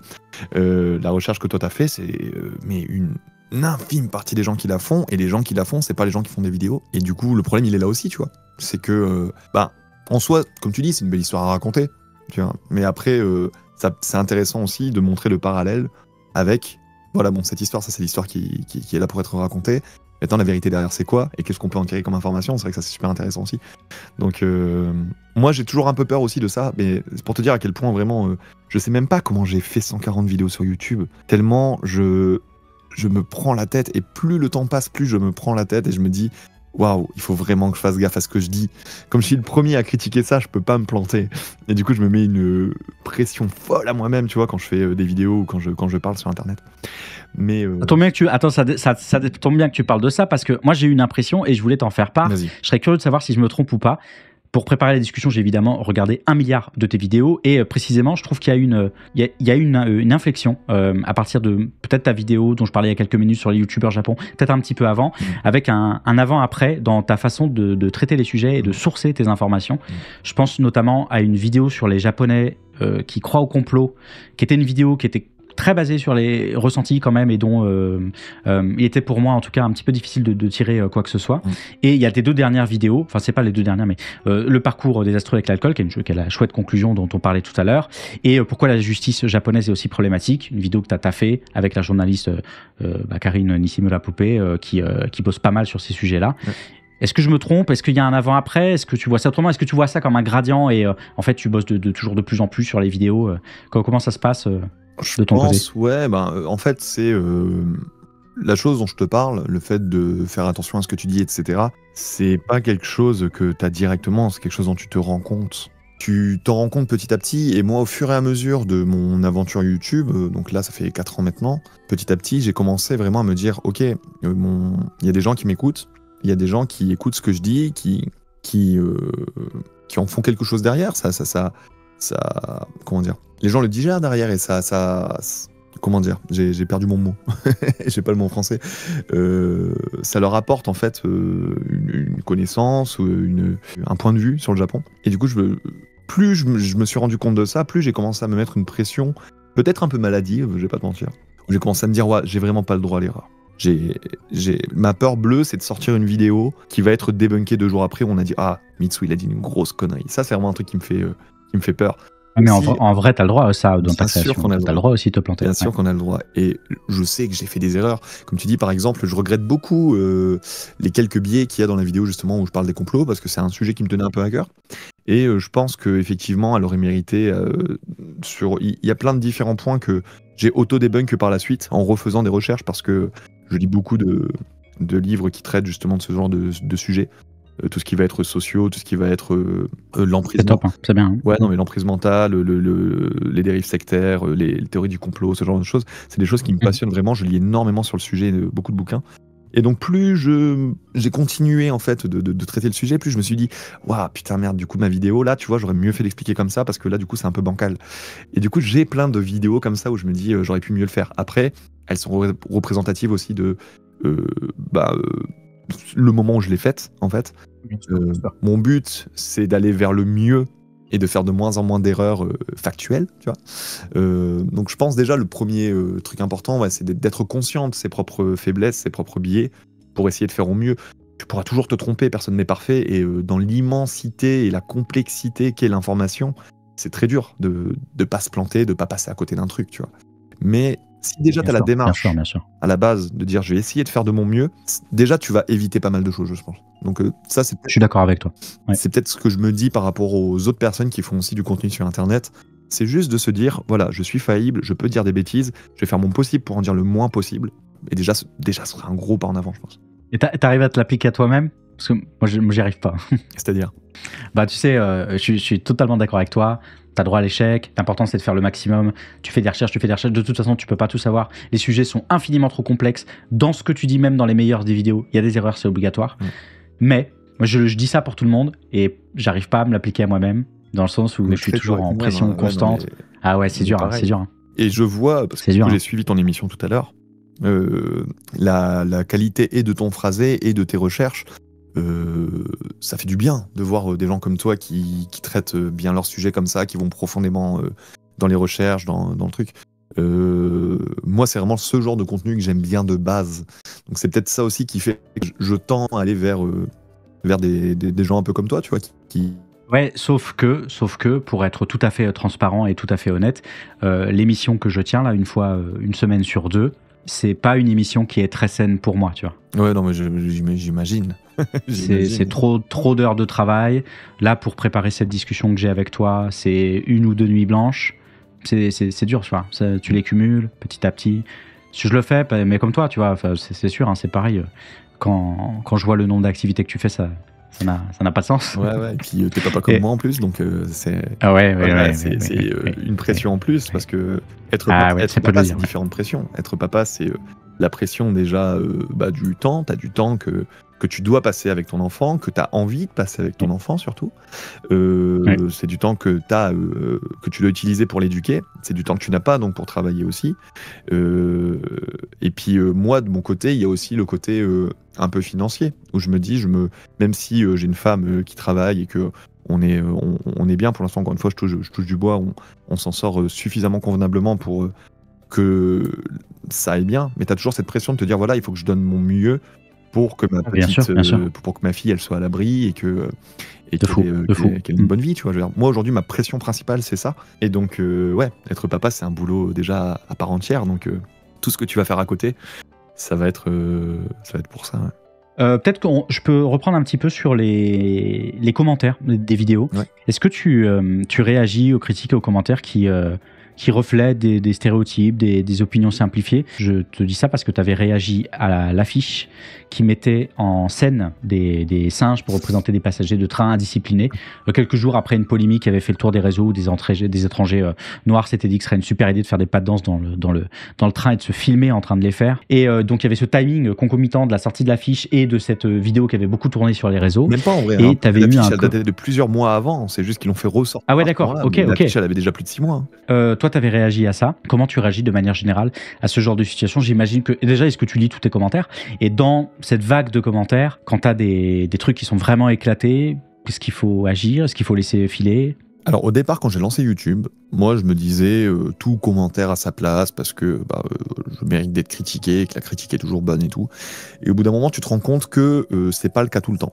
Et que parfois, sous couvert de critique, il y a juste soit du harcèlement, soit de la méchanceté, soit voilà. Donc plus en fait tu restes longtemps sur YouTube, plus tu te rends compte que pour ton bien-être mental, tu es obligé d'utiliser une option qui est fantastique, qui s'appelle cacher l'utilisateur. Ce qui fait que quand tu as des gens qui s'amusent à venir sur ta chaîne et à te mettre des commentaires insultants, méchants, tout ça, qui plombent le moral, même si tu essaies de pas y faire attention, ça te plombe le moral. En fait, bien sûr. La personne, elle peut continuer, sauf que c'est la seule qui peut voir ses propres commentaires. Ni les autres, ni toi-même, c'est bien voir les commentaires de cette personne. Ce qui fait que la personne, elle peut continuer de bitcher autant qu'elle veut, moi, elle va me donner une vue, et moi, je verrai jamais son commentaire. Donc moi, j'utilise cet outil parce que c'est important pour ma santé mentale, je pense, de le faire. Après, j'essaye autant que possible. Alors déjà, pour répondre à ta question, oui, je lis tous mes commentaires, ce que je ne devrais pas faire. Okay. Beaucoup de gens me disent, paye quelqu'un pour regarder les commentaires et les filtrer avant que toi, tu jettes un œil dessus. Et je pense que c'est ce qu'il faut faire. Mais de manière générale, non, je lis tout, malheureusement. Et j'essaye au maximum de faire la distinction entre un commentaire qui va être une critique qui va me servir, en mode, là, tu vois, ça, par exemple, t'as dit ça comme ça, la réalité, c'est ça. Ça, c'est tout à fait, je peux me tromper, donc il n'y a pas de problème. Et les choses qui sont purement du harcèlement ou de la méchanceté, ça, je les jarte tout de suite, quoi. En ce qui concerne le fameux débat, là, avec les singes dans le train, là, on rentre vraiment dans l'utilisation de la fake news pour faire du buzz, que moi je ne supporte pas. Et, du coup, je trouve important parfois d'en parler. C'est pas forcément des sujets malheureusement qui méritent une vidéo à part entière. Je vais pas faire une vidéo sur vous avez vu le panneau que les gens ils pensent que c'est des trucs racistes. Non, c'est chiant, tu vois, j'ai autre chose à faire. Mais si je fais une vidéo et que dans la vidéo c'est intéressant peut-être de mettre un petit passage où je peux vite fait déborder là-dessus parce que j'ai envie aussi de débunker parfois des trucs que je vois passer, je me permets de le faire, et c'est ce que j'avais fait avec cette affiche. En disant, voilà, vous avez tous vu ça passer. La réalité, c'est que ça, il n'y a rien de raciste là-dedans. Calmez-vous tout de suite. Et voilà. Moi, je trouve ça hyper intéressant que tu l'aies fait. Même pas tant pour expliquer à la rigueur la culture japonaise que pour retirer cet argument-là qui était utilisé par l'extrême droite française, qui était en train de choper la vidéo, les posters, de tout mettre ensemble et de dire regardez le Japon, ils ont bien compris comment ça se passe, ils ont bien compris ce qu'il faut faire. Et donc en fait tu retires un petit peu ce truc-là, quoi. Tu tires un peu dessus, je trouve ça intéressant, quoi. Ouais, mais parce que je pense que c'est important, et surtout quand tu commences à avoir un truc comme celui-là qui, comme tu le dis, est repris de tous les côtés Clairement. Et mal, tu te dis ok, en fait, même si je suis pas la personne avec le plus d'impact, je me dis à minima, le fait que moi j'en parle et que je donne suffisamment d'outils aux gens, je suis pas là pour dire aux gens quoi penser, j'essaie de donner des outils aux gens pour que derrière ils puissent se faire leur avis, tu vois. Donc si moi je peux arriver et dire bon voilà, alors vous avez vu ça via cet angle-là, maintenant on va débunker ça un coup, d'où elle vient cette affiche, qu'est-ce qu'elle raconte réellement, et ben on se rend compte qu'en fait il n'y a rien de raciste là-dedans et que c'est juste des gens qui ont créé une corrélation là où il n'y en avait pas, tu vois. Et je pense que c'est important de le faire. Et ma vidéo, elle fera pas le nombre de vues qu'on fait des vidéos qui racontent des conneries, mais à minima, les gens qui ont vu ma chaîne, peut-être qu'ils en ressortiront en disant « Ah bah tu vois, je pensais qu'au final non ». Et déjà, c'est ça de gagner, je pense.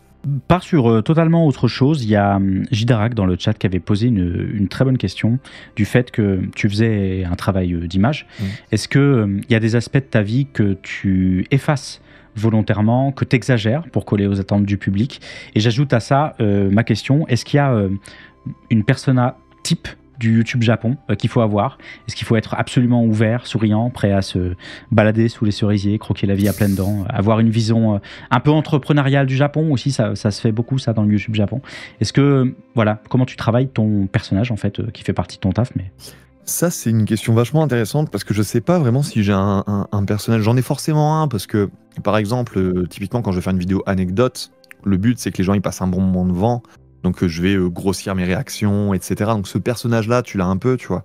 Mais je pense que quand je raconte l'anecdote à un pote, je vais faire la même chose, en fait.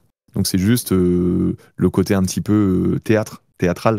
J'ai fait un peu de théâtre quand j'étais petit, j'aime bien, voilà, de la même manière qu'un comédien va le faire, tu vois, j'aime bien faire ça. Donc il y a un peu ce personnage-là. Par contre, je pense que ni dans mes idées, ni dans... je joue un personnage à aucun moment, en fait. Je pense sincèrement...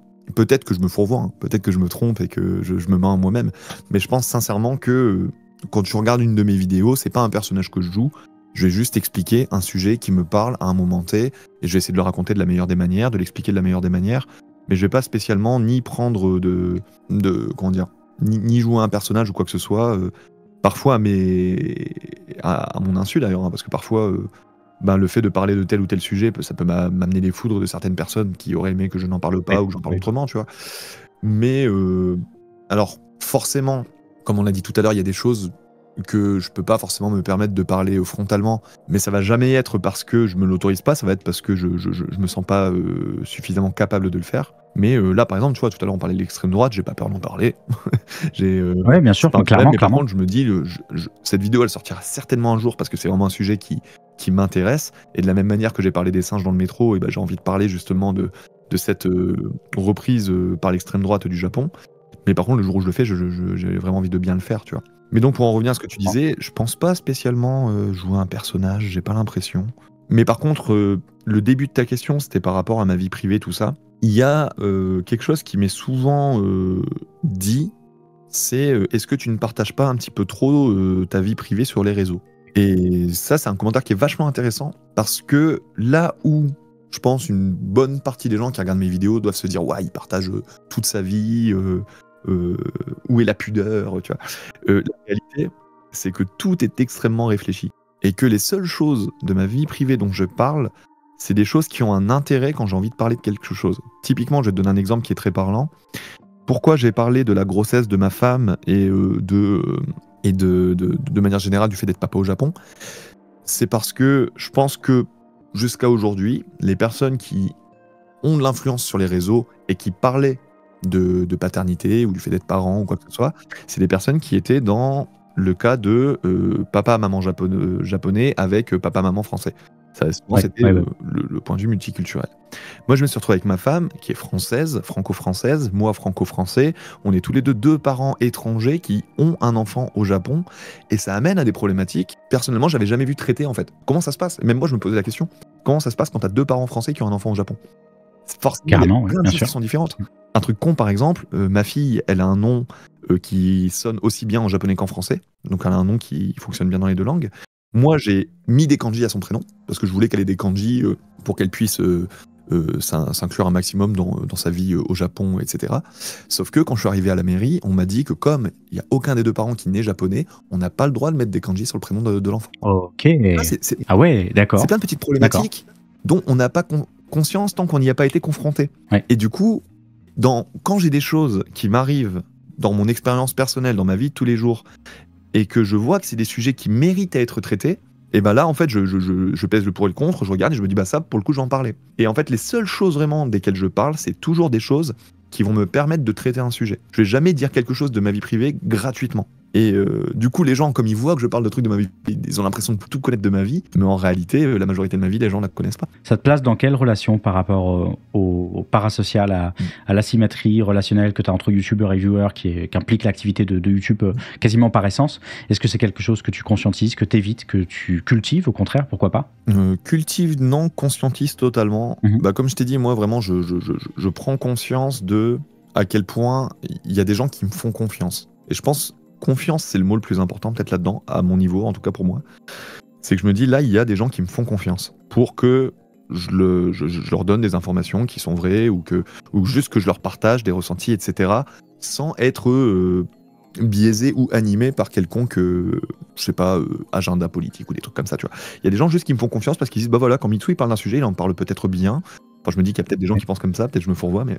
Et que du coup, je me dis, ok, bah en fait, pour ces gens, comme c'est grâce à ces gens aussi que ma chaîne fonctionne et que je peux en vivre, j'ai ce devoir aussi de leur rendre l'appareil en faisant les choses de mieux en mieux, en fait. La façon dont je vois mon parasocial avec les gens, je le vois d'autant plus d'ailleurs quand je fais des conventions type Japan Expo. Bon, bien sûr, bien sûr. C'est la première fois que j'ai fait une convention et que je me suis retrouvé face à des abonnés, ça a été vraiment un électrochoc pour moi. Pour une raison simple, c'est que quand j'ai lancé ma chaîne YouTube, le Japon était encore fermé et moi je ne voyais pas les gens qui s'abonnaient.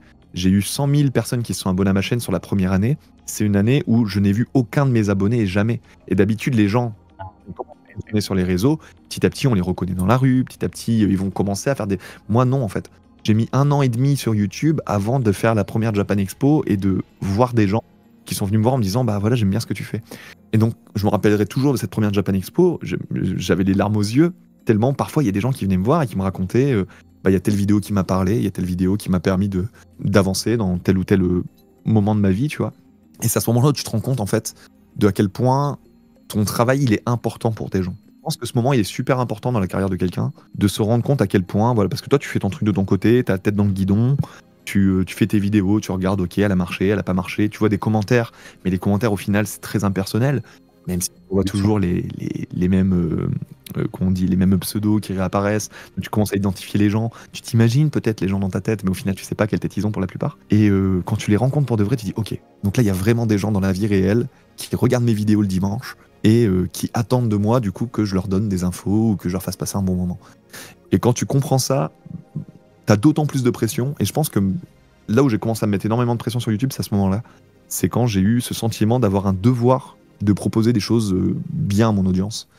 Et le switch dont tu parlais tout à l'heure, je pense que c'est plus peut-être ça, tu vois. Dans ce sens-là, ok, ouais, d'accord. Je pense que c'est la prise de conscience, elle est plus à ce moment-là peut-être, quand j'ai rencontré les gens pour de vrai. Ouais. Donc voilà, j'essaie de faire de mon mieux. Encore une fois, je suis totalement imparfait, j'en suis conscient, mais j'essaie de faire les choses bien, en tout cas pour les quelques personnes qui me font confiance. Après ça, c'est une vision assez cool du parasocial, parce que quand j'avais une chaîne YouTube active, il y avait des choses un petit peu bizarres dans le relationnel de certains viewers, mais là où je l'ai le plus ressenti, c'est précisément en rapport avec le Japon, à l'époque, ou avec le camarade Togen que tu connais. Et pour celles et ceux qui connaissent pas maintenant, il est vidéaste Corée du Sud une fois l'année, entre 2 stream horreur et des boutiques de dropshipping. J'espère qu'il verra jamais ce passage.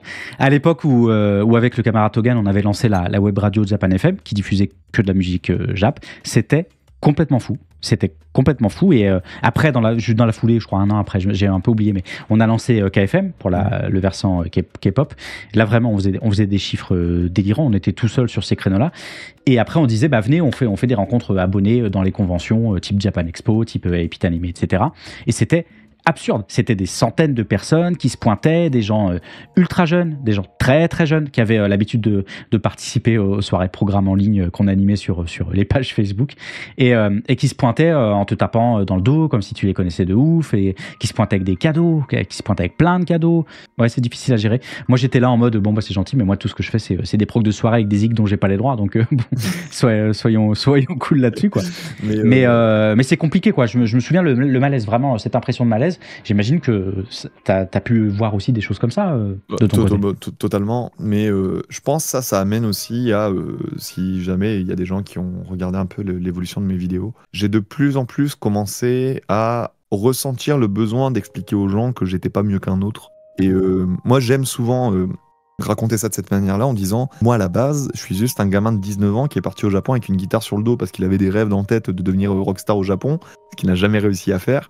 Mais par contre c'est le fait d'avoir ce rêve complètement invraisemblable dans la tête qui m'a permis de vivre plein de trucs. Et aujourd'hui je vous parle des trucs que j'ai vécu, mais ça fait pas de moi quelqu'un qui est mieux qu'un autre, ça fait pas de moi quelqu'un qui est plus intelligent, qui est plus quoi que ce soit. Je suis juste un gamin qui a eu des histoires rigolotes et qui vous en parle aujourd'hui. Ce discours, tu t'en sers pour quoi? Tu t'en sers pour soit écarter un peu la relation au parasocial? Est-ce que tu t'en sers dans un discours de quand on veut, on peut, pour leur dire, bah écoutez, vous aussi, vous pouvez partir avec un ukulélé, puis c'est parti. Est-ce que... Je pense peut-être un peu des deux, mais je suis pas déjà dans le t'inquiète mon pote, si j'ai réussi, tu vas. Je sais qu'il y a l'aspect chance qui est majoritaire dans la plupart des choses qui me sont arrivées. Et donc mon but, c'est pas de dire si vous faites comme moi, vous allez y arriver.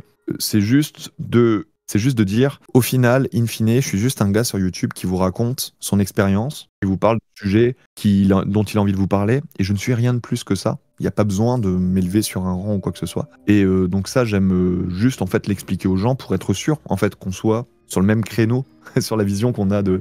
Voilà. Et donc moi, je me sens pas meilleur que quiconque, et juste, je pense, je sais pas, j'ai besoin peut-être de le préciser au cas où. Juste d'en parler pour qu'au moins les gens ne se disent pas... Le truc qui me ferait le plus chier, c'est que les gens se disent... qu'ils aient une image biaisée de moi, et qu'ils se disent Mitsu il a réussi, mais moi jamais j'y arriverai, tu vois. Ouais, c'est juste ça, en fait, que j'essaye de désamorcer, on va dire. Justement, peut-être qu'on peut peut-être aller plus loin encore là-dedans.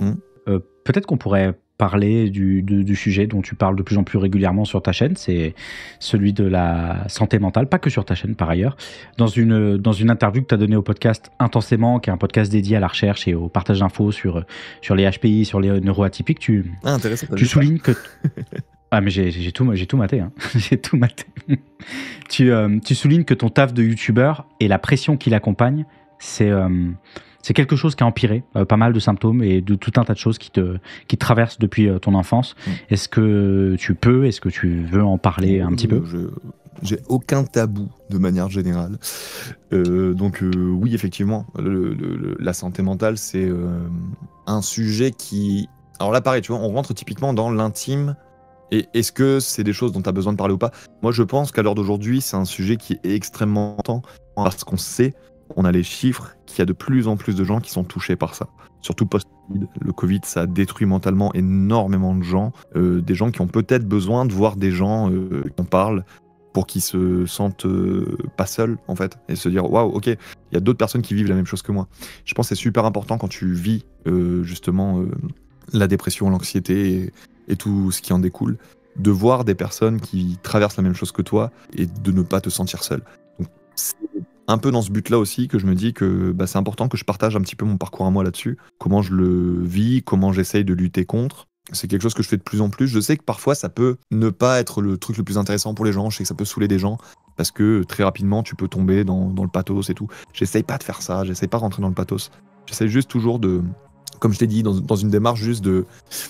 c'est bien d'en parler et de casser un petit peu tous les tabous qui existent encore aujourd'hui malheureusement sur la santé mentale, sur les troubles liés à la dépression, l'anxiété.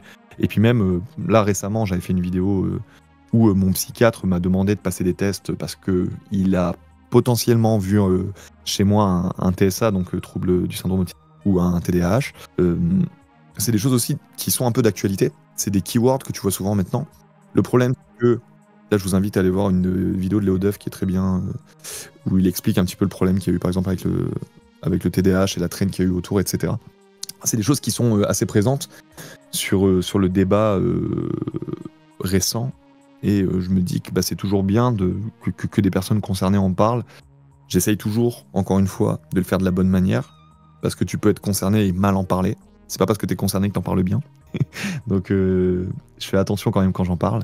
Mais ouais, pour en revenir à YouTube, si jamais c'est là que tu veux m'emmener, je pense qu'effectivement YouTube, dans tout ce que c'est, dans ce qu'on a dit tout à l'heure, la charge de travail et la charge mentale que ça implique de devoir faire des vidéos, encore une fois, les gens comme moi, je pense que je suis la pire personne pour faire YouTube aujourd'hui, mais quand tu te mets la pression sur le fait d'essayer de donner des bonnes informations aux gens, etc., c'est une pression monumentale, rien que de la tête. C'est une pression au niveau du temps, c'est une pression au niveau de... Voilà, c'est une charge de travail, une charge mentale énorme.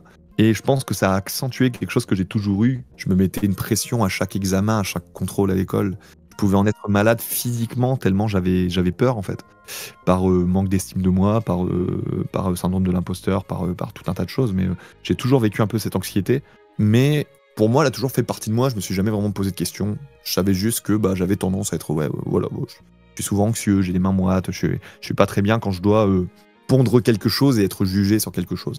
YouTube, malheureusement, malgré tout ce que ça m'a apporté de bon, et je peux pas le nier, ça m'a apporté énormément de choses, et je suis très content aujourd'hui d'avoir lancé cette chaîne YouTube. Ça a appuyé chez moi, malheureusement, cette anxiété que j'avais au fond de moi, et ça m'a amené, avec tout le reste, et avec même les dramas récents et toutes les conneries et tout, le harcèlement, tout ça, ça a amené à ce que, effectivement, mentalement, je sombre très profondément.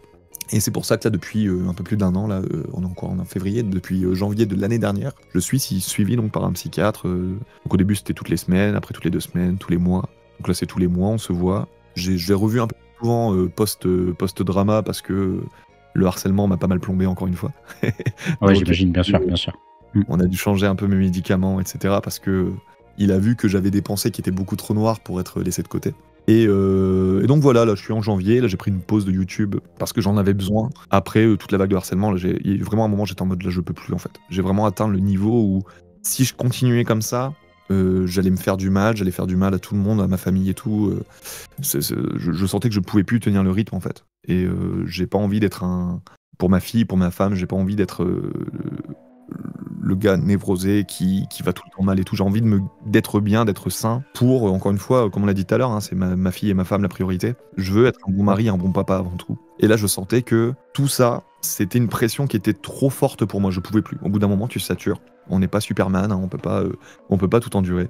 Je voudrais peut-être rebondir sur une question de Lio Saeba 82 dans le chat parce que j'avais la même à l'instant. Peut-être qu'une des solutions possibles pour une meilleure santé mentale, et je dis ça, je fais de la médecine en amateur, hein, donc peut-être je dis n'importe quoi. Est-ce que t'as pas justement, je trouve que tu as beaucoup de pression là-dessus. Est-ce que la désindividualisation, ça fait pas partie aussi de la solution, dans le sens où YouTube atomise énormément les créateurs et les créatrices de contenu, ça surpersonnalise le tout. Est-ce qu'il n'y a pas quelque chose à creuser du côté du collectif, de le fait de travailler avec d'autres gens à plusieurs mains, de pouvoir déléguer aux besoins? Je pense effectivement que par exemple, typiquement, hein, quand tu te prends harcèlement, c'est beaucoup plus simple de le tanker à 10 que de le tanker tout seul. Ah bien sûr, bien sûr. Donc oui, c'est sûr qu'il y a plein de côtés extrêmement bénéfiques au fait de travailler en équipe. Je pense sincèrement que travailler en équipe serait extrêmement bénéfique pour mon mental. Le souci, il va être pécuniaire et il va être aussi... J'ai extrêmement de mal à déléguer. Je fais partie de ce genre de profil de gens qui ont extrêmement de mal à déléguer parce que j'ai une vision dans ma tête, qu'elle soit créative, qu'elle soit... Et t'as toujours peur en fait que quand tu demandes à quelqu'un d'exécuter une tâche pour toi, elle soit pas exécutée exactement comme toi tu voulais qu'elle soit exécutée. C'est la raison pour laquelle... Totalement. C'est la raison pour laquelle les tentatives de groupe de rock que j'ai fait n'ont jamais vraiment fonctionné parce que j'avais mon idée de la musique que je partageais qu'à moitié avec les autres. Et du coup, quand toi... Tu voulais faire la batterie, la gratte, la basse et le chant. Exactement. Arrête. Exactement. Et je me rends compte a posteriori d'à quel point je devais être une plaie pour les autres. Mais genre vraiment, j'étais le genre de gars qui allait voir le guitariste et qui allait lui dire non, joue-le plutôt comme ça, tu vois. C'est horrible. Non. Et tu peux pas faire un groupe comme ça. Tu peux pas. C'est pour ça que je me sens mieux en tant qu'artiste solo qu'en tant qu'artiste de groupe, pour le bien des gens en fait. Le mieux c'est que je bosse tout seul. Et j'ai un petit peu ce problème là avec YouTube aussi, même si je sais que ça ferait beaucoup de bien, même au niveau de l'écriture, d'avoir aussi justement la vision de quelqu'un d'autre peut-être. Quelqu'un qui aura peut-être pas les mêmes biais, ni d'expérience, ni de vision que moi, tu vois. Quelqu'un qui pourrait potentiellement m'aider à écrire des scripts de vidéos. Quelqu'un pour monter les vidéos, j'ai quelqu'un qui m'aide de temps en temps, mais... C'est pas mal quand même, c'est pas mal. Ouais, le montage, c'est quand même une grosse partie du travail, surtout que j'essaie toujours de m'appliquer dans le montage. Donc effectivement, pouvoir déléguer le montage, c'est super important. Après, je sais que parfois je le fais. Il y a certaines de mes vidéos qui ont été montées par Dorian, je sais pas s'il est là, je pense pas qu'il soit là, mais Dorian, le boss. C'est la seule personne en 4 ans de YouTube que j'ai rencontré à qui je me dis, lui, si je lui donne une vidéo, il va être très très proche de la vision que moi j'ai, de la manière de faire. Je lui donne quand même suffisamment d'espace pour que lui, en tant que créateur aussi, en tant qu'artiste, il arrive aussi à s'amuser sur le montage. Mon but, c'est pas de lui dire, voilà, t'as le plan, c'est ça, et tu fais ça. Mon but, c'est de lui dire, voilà, la vision, c'est ça. Amuse-toi, fais-moi un truc qui va me plaire et qui va plaire aux gens. Mais il n'empêche que je lui donne une vidéo sur 5 parce que la plupart des vidéos, j'ai besoin de les monter moi-même de mon côté. Ouais, d'accord, ok. Donc voilà, là actuellement, je me dis si je délègue un truc à quelqu'un, ce sera peut-être encore une fois un espèce de dérochage des commentaires pour éviter de tomber sur les trucs les plus comment dire, qui font le plus de mal au mental, on va dire. Ça, c'est vrai que si quelqu'un pouvait le faire, effectivement, peut-être que ça me permettrait d'avoir un peu moins de pression. Parce que quand tu commences à choper beaucoup de commentaires, malheureusement, tu les as dans la tête quand tu crées les vidéos d'après. Ah bah c'est clair. Et ça on n'en parle pas trop, mais ouais, la critique, quand tu l'as en tête, elle est extrêmement nocive. Il faut que dans ta phase de création, si toi, tu es en accord avec toi-même sur le fait que tu vas essayer de faire quelque chose de bien, il faut pas que la critique, elle empiète sur ton côté créatif. Et quand tu commences à choper suffisamment de commentaires de ce style pour que tu aies une pression de quel commentaire je vais me prendre en parlant de tel sujet, quel commentaire je vais me prendre en disant ça de telle manière ou quoi, tu vois. Là, ça devient mauvais et c'est ce qui m'est un peu arrivé à moi, tu vois. Voilà. Est-ce que la santé mentale, c'est un truc dont vous parlez un peu entre vidéastes? Avec certains, entre oui. youtubeurs. Par exemple, comme il a drop récemment une vidéo, je peux citer son nom. Il y a Sora, qui est donc un youtubeur français qui, lui, est plus dans l'entertainment, dans le divertissement. Il fait des vidéos qui sont souvent des vidéos à concept où il va tenter un truc, etc. Sa femme, Adeline, d'ailleurs, Adeline Chotaille, qui est doubleuse, que les gens connaissent certainement. Elle a fait la voix de Zelda, elle a fait la voix de Jinx dans Arcane, etc. Donc une doubleuse de talent. Que je suis très fier de pouvoir compter dans mes amis aujourd'hui. Mais donc pour en revenir à Sora, il est passé par exactement la même chose que moi il y a quelques années. La raison pour laquelle aujourd'hui je vais voir un psychiatre et je prends des médicaments, c'est parce que j'ai eu une conversation autour d'un teppanyaki à Shinjuku avec Sora, où je lui parlais un petit peu. Donc je te parle de ça, c'est il y a plus d'un an maintenant, il y a 1 an et demi peut-être. Je lui parlais du fait que je me sentais mal mentalement, etc. et que je savais pas trop quoi faire, quoi. Enfin, vraiment, c'est quelque chose qui pesait beaucoup sur moi. Et lui m'a dit, mec, c'est fou. Quand je t'entends parler, j'ai l'impression de m'entendre parler il y a 2 ans. En continuant cette discussion, on finissait les phrases l'un de l'autre, en fait. Il me disait, ouais, tu vois, le matin, je me lève, si jamais je me regarde dans le miroir et je me trouve laid comme un pou, je peux plus rien faire, ma journée, elle est bloquée, en fait. Je vis la même chose. J'ai vraiment, c'est ça. C'est je me lève le matin, je regarde ma tête, et je me dis, c'est mort en fait. Je vais pas, pour le bien des gens, je vais éviter de mettre ma tête sur Internet, c'est pas possible. Et du coup, tu te roules en boule dans ton lit et puis bah, tu fais rien de ta journée parce que mentalement, t'es mort. Si jamais tu lances ta caméra, tu commences à faire ton tournage, tu commences à bafouiller, c'est fini. Tu te dis, je suis la plus grande merde humaine, je suis incapable de dire 2 mots sans bafouiller.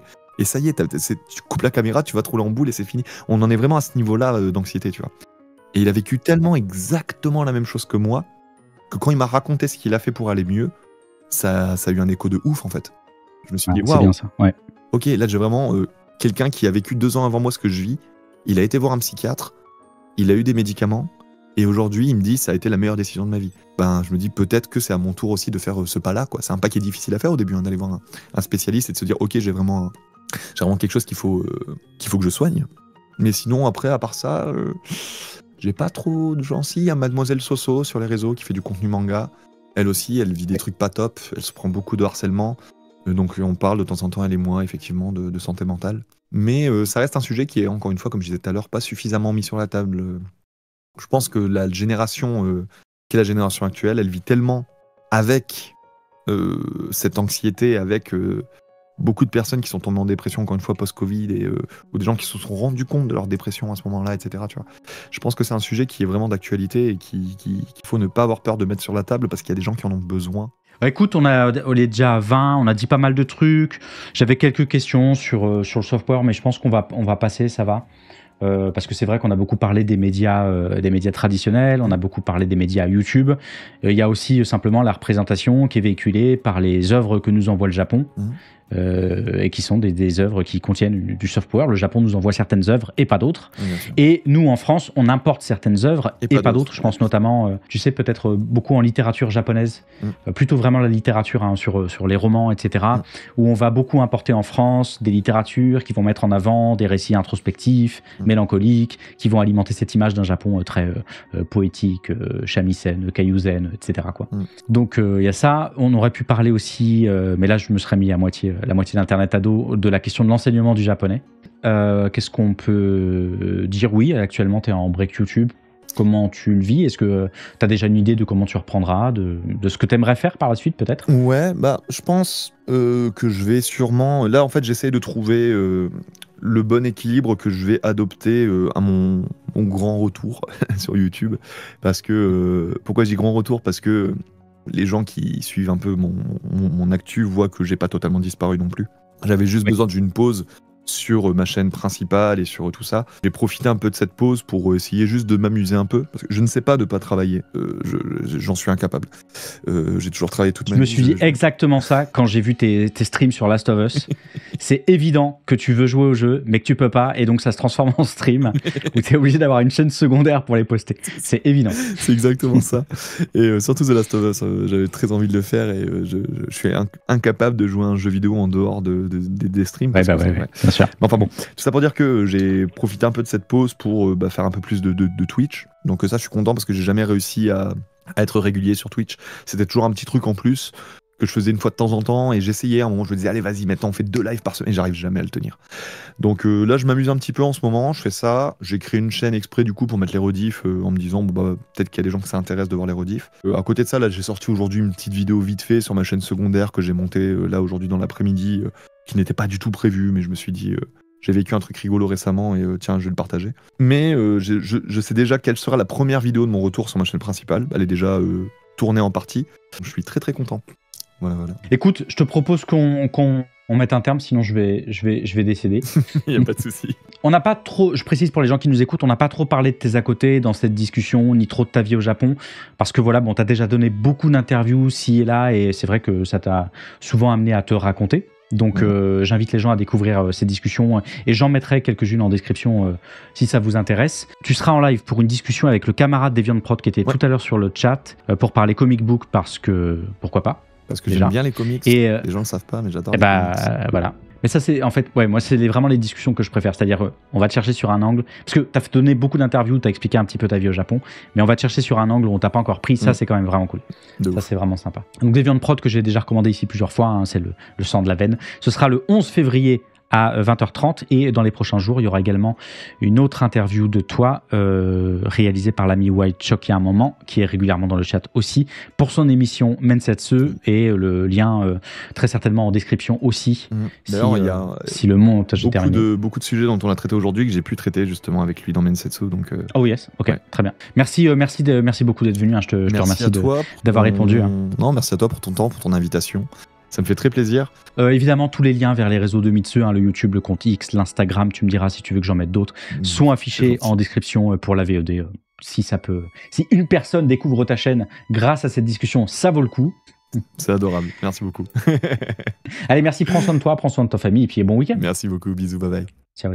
C'est la fin de ce 9e numéro de Soft Power Rencontre. Si vous êtes arrivé en cours ou que vous souhaitez rattraper le début de l'émission, vous pouvez retrouver celle-ci dans le courant du mois en format podcast un peu partout, sur Spotify, sur Apple Podcast, sur Deezer, sur Podcast Addict, etc. le 14 février, il me semble, mais aussi en VOD sur YouTube, sur la chaîne Soft Power. Tous les liens sont dans le chat ou en description des VOD et des podcasts. Et si ce format vous a plu, vous pouvez soutenir l'émission en faisant un don sur ma page Patreon, dont le lien est également en description, en vous abonnant à la chaîne Twitch, soit directement, soit par votre Amazon Prime. Vous pouvez aussi follow la chaîne, venir en live le vendredi de 10h à midi pour découvrir la matinale pop culture et politique, si vous ne la connaissez pas déjà, mettre des évaluations, bref, aider à faire grandir l'émission. Je vous remercie tous et toutes d'avoir été présents et présentes aujourd'hui aussi pour ce nouveau Soft Power Rencontre. On se retrouve dans 2 semaines pour une nouvelle discussion et pour la matinale pop culture et politique. On est occupé. Allez les gens, prenez soin de vous, regroupez-vous, et puis ciao.